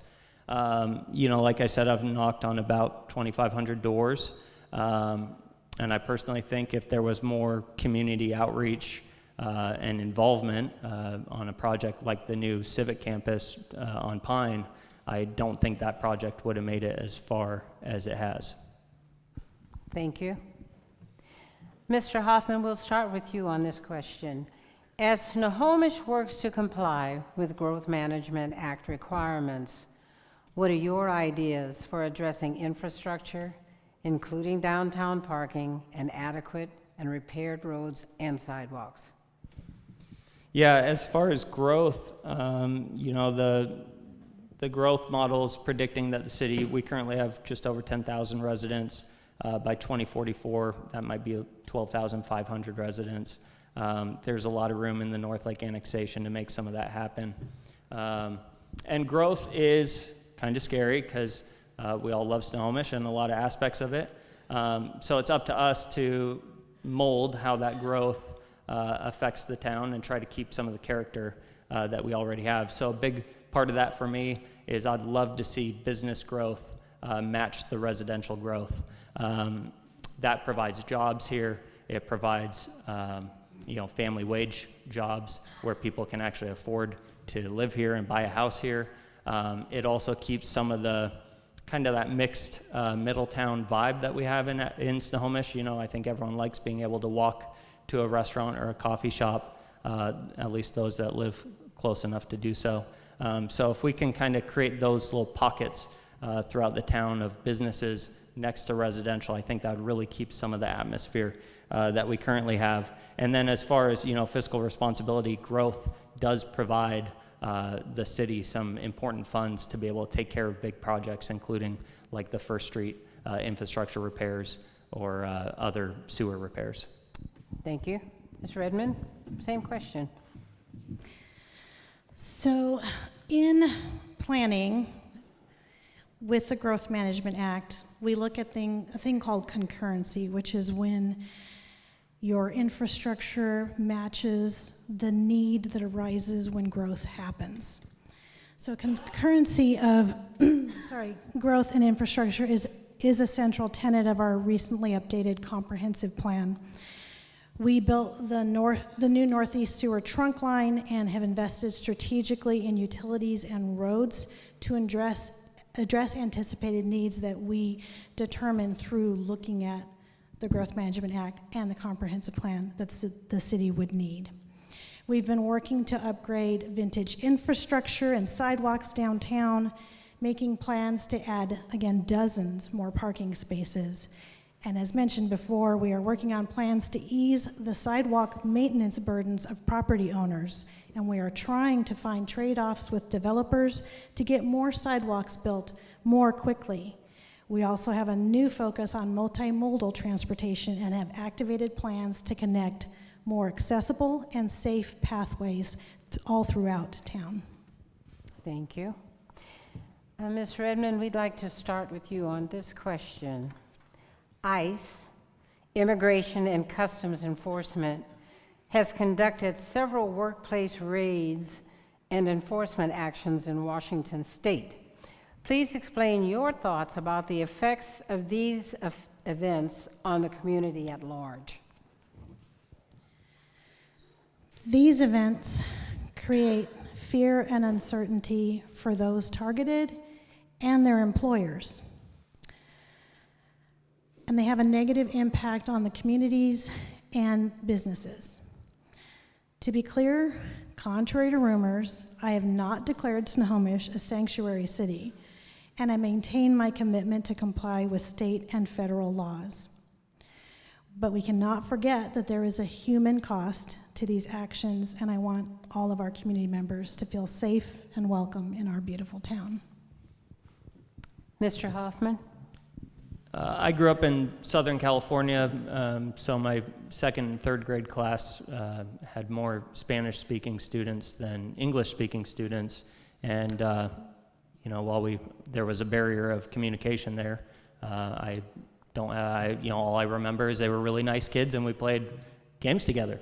And I don't know all their family history, but I would assume some of them were here illegally. My mom worked at the hospital, so she knew that there was a high percentage of illegal immigrants from Mexico in the area.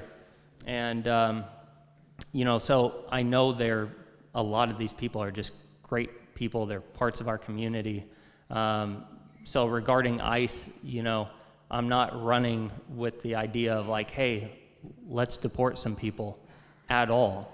But also I'm not going to pretend we can get in a pissing match with the federal government if they did come to Snohomish. So under my direction, we would do no more and no less than legally required regarding deportations or assisting ICE. Thank you. Mr. Hoffman, what would be your approach with businesses in Snohomish when code violation conflicts arise? Yeah, I'll start off by saying, the city does have a requirement to enforce codes. I think it was Mr. Merrill that mentioned that, we have liability that we're exposed to if we don't enforce certain codes. And so, that's part of sometimes you have to be the bad guy. The fact that everyone thinks this question is about Andes, I think kind of proves that they might not know that other people are up against issues as well, because it's not just Andes that had an issue with permits. It goes well beyond that. I'm part of the business community, I hear that. And so overall, enforcement's necessary, but I think there's ways to improve communication and, okay, we're here, how do we move forward? And we need to be a teammate in that. I'll just tell a story. When we opened our shop back in 2019, kind of came out of nowhere. And so we're 2 days from opening, I think, and we didn't have the sign up. And Wendy, who worked for the city at the time, she walked by, she goes, hey, you getting the sign up? We said, oh, no, we don't have the permit. She goes, let me see the paperwork. She walks City Hall. She comes back 20 minutes later, signed application. We put our sign up. Well, actually, Ryan Gagnon put our sign up, so thank you if you're here. That's small town, and I'd love to be able to harbor that type of attitude for other businesses. Thank you. Mr. Edmond, same question. Yeah, I too felt that this was probably related to Andes when it was brought up. I just want to assure everybody that we have tried to be as lenient as possible with businesses, but given the liability that taxpayers take on when code violations occur and the city becomes aware, we really have to at some point go through with enforcement. I do think that the word conflict is not necessarily correct. It just is what we have to do. We have a responsibility.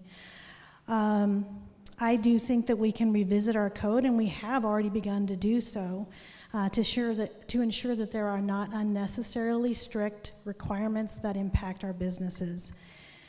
However, in the instances where everyone has heard about, the city cannot in good conscience put the safety of customers and staff at risk, nor the safety of the cities and the communities, your finances, just because a business owner is unwilling to follow the International Building Code and fire safety regulations. So we do have a responsibility to do that. Okay, thank you. Mr. Redmond, please give us your perspective on the proposed city campus plan. And again, please compare the cost of the plan and the benefits to the community. So I'll put this out to everyone in the room. We all understand that property owners must maintain their properties, right? You can nod, it's okay, yeah. All right, well, the city was told decades ago that our facilities are inadequate to serve our community. We've known this. Professional estimators recently told us that to maintain and upgrade our facilities as needed just over the next 20 years would cost a little under $43 million, not accounting for inflation over that time frame. Professional estimators also told us that moving those same facilities onto one site would cost $45 million to construct. This would be paid for over 30 to 40 years through municipal bonds, not by raising taxes, but through expected revenue predicted with a very conservative formula, including funds for operating our utilities. This would spread the cost out more equitably, make communication and collaboration among departments more efficient, make a one-stop shop for residents, and save money on operational energy costs, and allow us to electrify the city fleet. Instead of throwing good money after bad, we could actually build something that would better serve our community for generations to come. How many of you have a mortgage? Raise your hand. Okay, this is like taking out a mortgage, and this is how municipal projects get built. Thank you. Mr. Hoffman, same question. Yeah, I think anyone that's followed my campaign knows I'm not a fan of this project. We'll start off with that cost comparison, $43 million. That $43 million included a $26 million plan to move Public Works to the pit, which was a terrible project, and that's why the city didn't go through with it. So, you can add non-existent projects into a comparison to make it look close, but that's not really reality. Beyond that, say it was $43 million to maintain what we have. Well, the project isn't $45 million, it's $60 million. And beyond that, we all pay interest on our mortgage, and we all factor that into the affordability of the project. It's not free money, it's not a grant, it's a loan, and you have to pay it back with interest. I don't really expect people to just take my word for this. I'd love if people would go and look at other projects in neighboring cities. Marysville did a $65 million civic campus. They have 75,000 people to cover that cost. We have 10,000 people. That's a big difference, and there's really nothing around here that has that cost per capita as far as a civic campus. So I know there's better opportunities. The Bonneville property I'd really like to look at. If the city can save tens of millions, we deserve to look into it fully. Thank you. Okay. Excuse me. Thank you. Mr. Hoffman, what, if anything, would you do to address further increases in the water bills of Snohomish residents? Last weekend, I was out door knocking. Well, it was Saturday. I was door knocking. I met a woman, and we were talking about utility bills going up. And as I was talking about, last year average bill was $280. By 2029, it'll be $430. And as I told her, she actually started weeping. She's a single mom. Her kids are about to leave. They'd been helping her pay rent, but they're stepping out. And so she's just crying, saying, I literally don't know if I can even keep my house. And that's not, sometimes there's necessary expenses, and we can't solve everything for everybody, but it really brought home the weight of fiscal responsibility. These decisions, I'm fortunate enough, I can afford extra $100 a month. I don't want to pay an extra $100 a month, but I can. Some people can't. And so these decisions really matter. And that's where, with the Civic Campus, say we had to have these utility rates go up to the $430 a month, or bi-monthly. Should we also be adding on potential tax burdens of this $60 million Civic Campus at the same time, when people are still recovering from a more macro-scaled inflation that has been very damaging to people? In my mind, that'd be no. So I'd like to look into ways that we can reduce the burden, or maybe reduce the potential increase of water, and we'll see. Thank you. Ms. Redmond, same question. So I'll say, if anybody is dealing with that issue with the water, where it's impacting their ability to pay for their mortgage or their rent, that contact our community navigator, because we haven't increased the ability to access assistance on those types of bills. It is a responsibility as a city to make sure our utility rates reflect the true cost of operating and maintaining our community's infrastructure, your property. And periodic assessments are done to make sure that this is so. With that said, there are no plans to further increase the water bills above what is currently approved, and an independent rate advisor recently provided us with suggested rates based upon an assessment of the work needed on the water system. We did not raise rates as much as they suggested, not wanting to have such a drastic increase. The previous administration did lower rates, even though the same maintenance and upgrades were required that we are facing now, thereby passing the buck to my administration. So these are your facilities, and they must be maintained to prevent more costly failures and emergencies. And any of you who maintain vehicles or property know this to be true. Thank you. We've got 2 more questions we're going to do tonight, and like many of the questions we've asked this evening, they did come from the community in preparation for this event. And these 2, I think we want to hear what you think about them. So we're starting with you, Ms. Redmond. What role, if any, do you see city leadership playing in balancing diverse community events and traditions so that all residents feel welcome in Snohomish?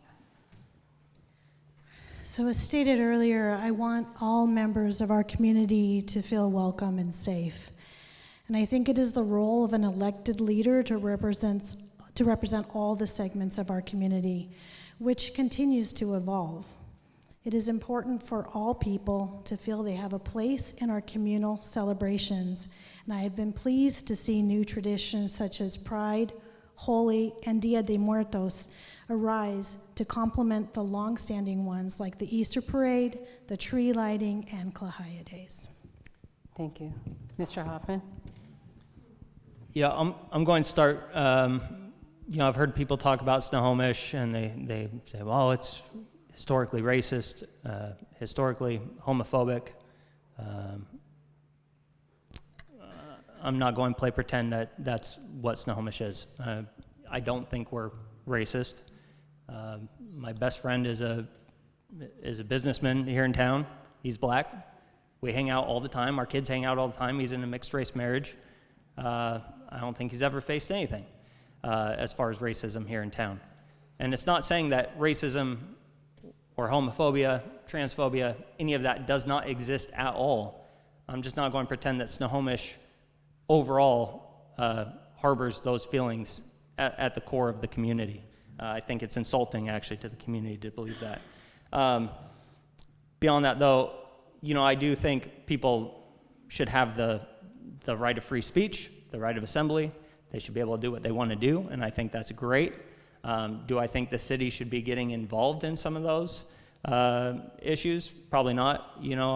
I'd rather set a standard than play politics. I think a lot of people are worried about me coming in and pushing some agenda on them.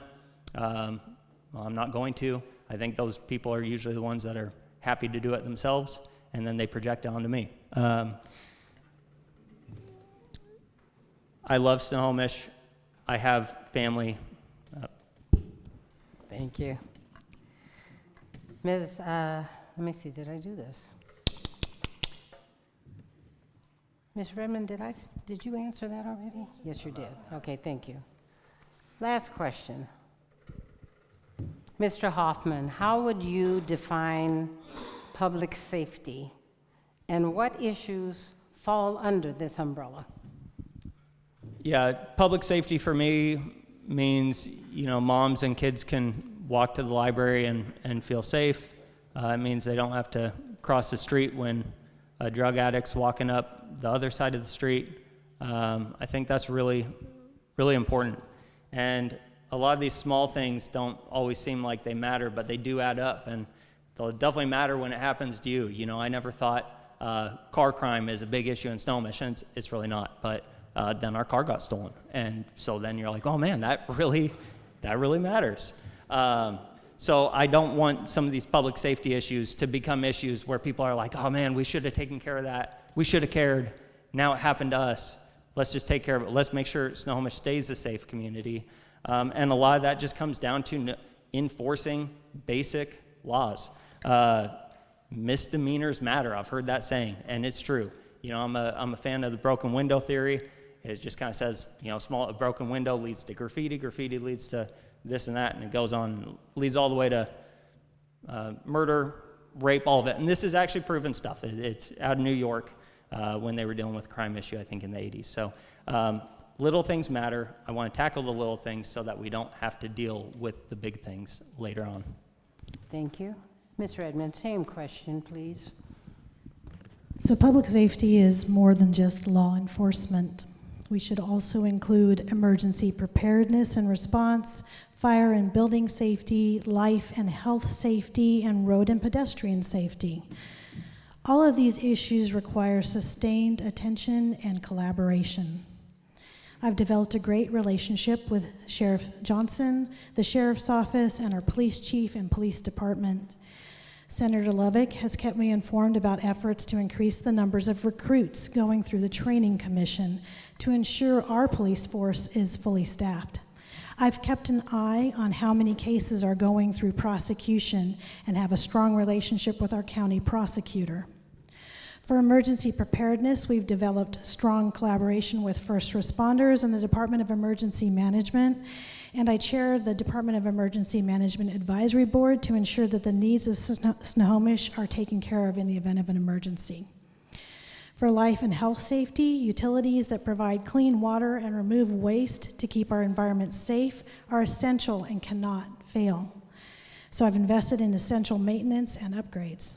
I've also emphasized the need to remain able to provide these services in the event of an emergency, such as an earthquake, which is the main reason to move our public works facilities from their current site. Thank you. And thank you. Are you ready?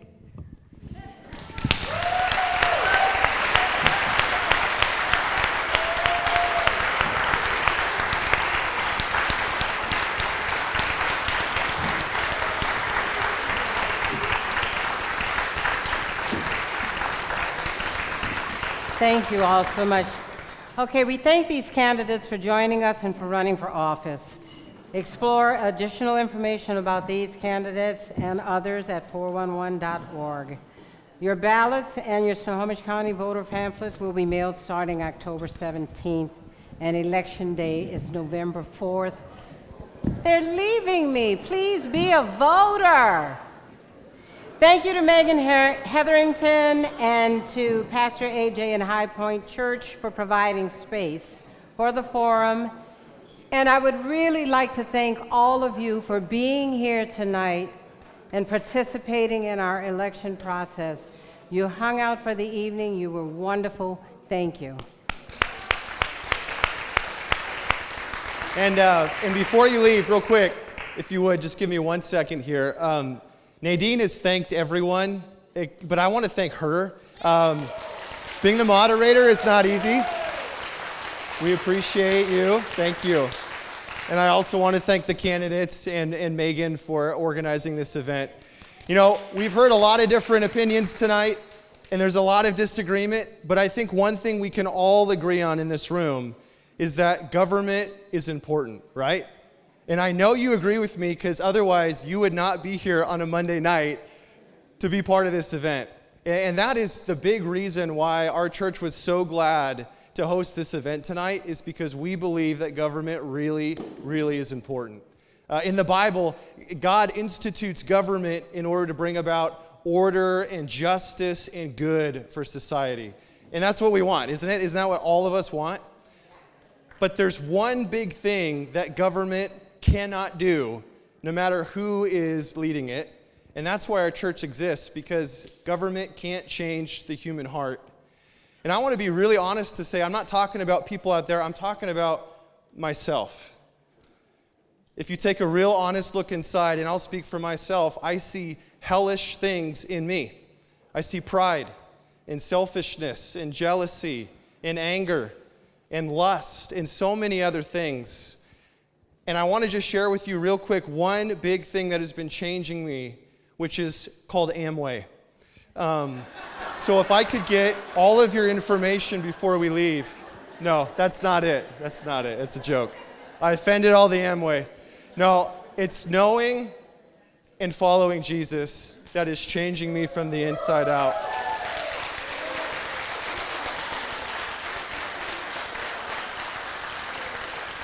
So I just want to tell you, you know this, maybe you don't, but Jesus walked this earth 2,000 years ago. He lived a perfect, sinless life that you and I could not do. He died in the death that we should have taken because of our hellish disposition. And he rose from the dead. And he did that to take the hell out of us. And so that's good news. Is that not good news? Yeah. All right. Well, Pastor Todd prayed to start. We're in a church. The forum's over. I'm a pastor. I'd like to pray a prayer of blessing for our city. May I do that? All right. Let's do it. If you'd bow with me. Jesus, thank you for our town of Snohomish. We are so grateful to be here. Thank you for government that you have put in place. We are so grateful, Lord, that we get to be a part of this community. Would you help us as we go tonight to love other people, to love our neighbor as ourselves, as we follow Jesus. That's your command. May we do it. And thank you for what you're going to do in our town. In Jesus' name, amen. Thank you for coming. Have a great night.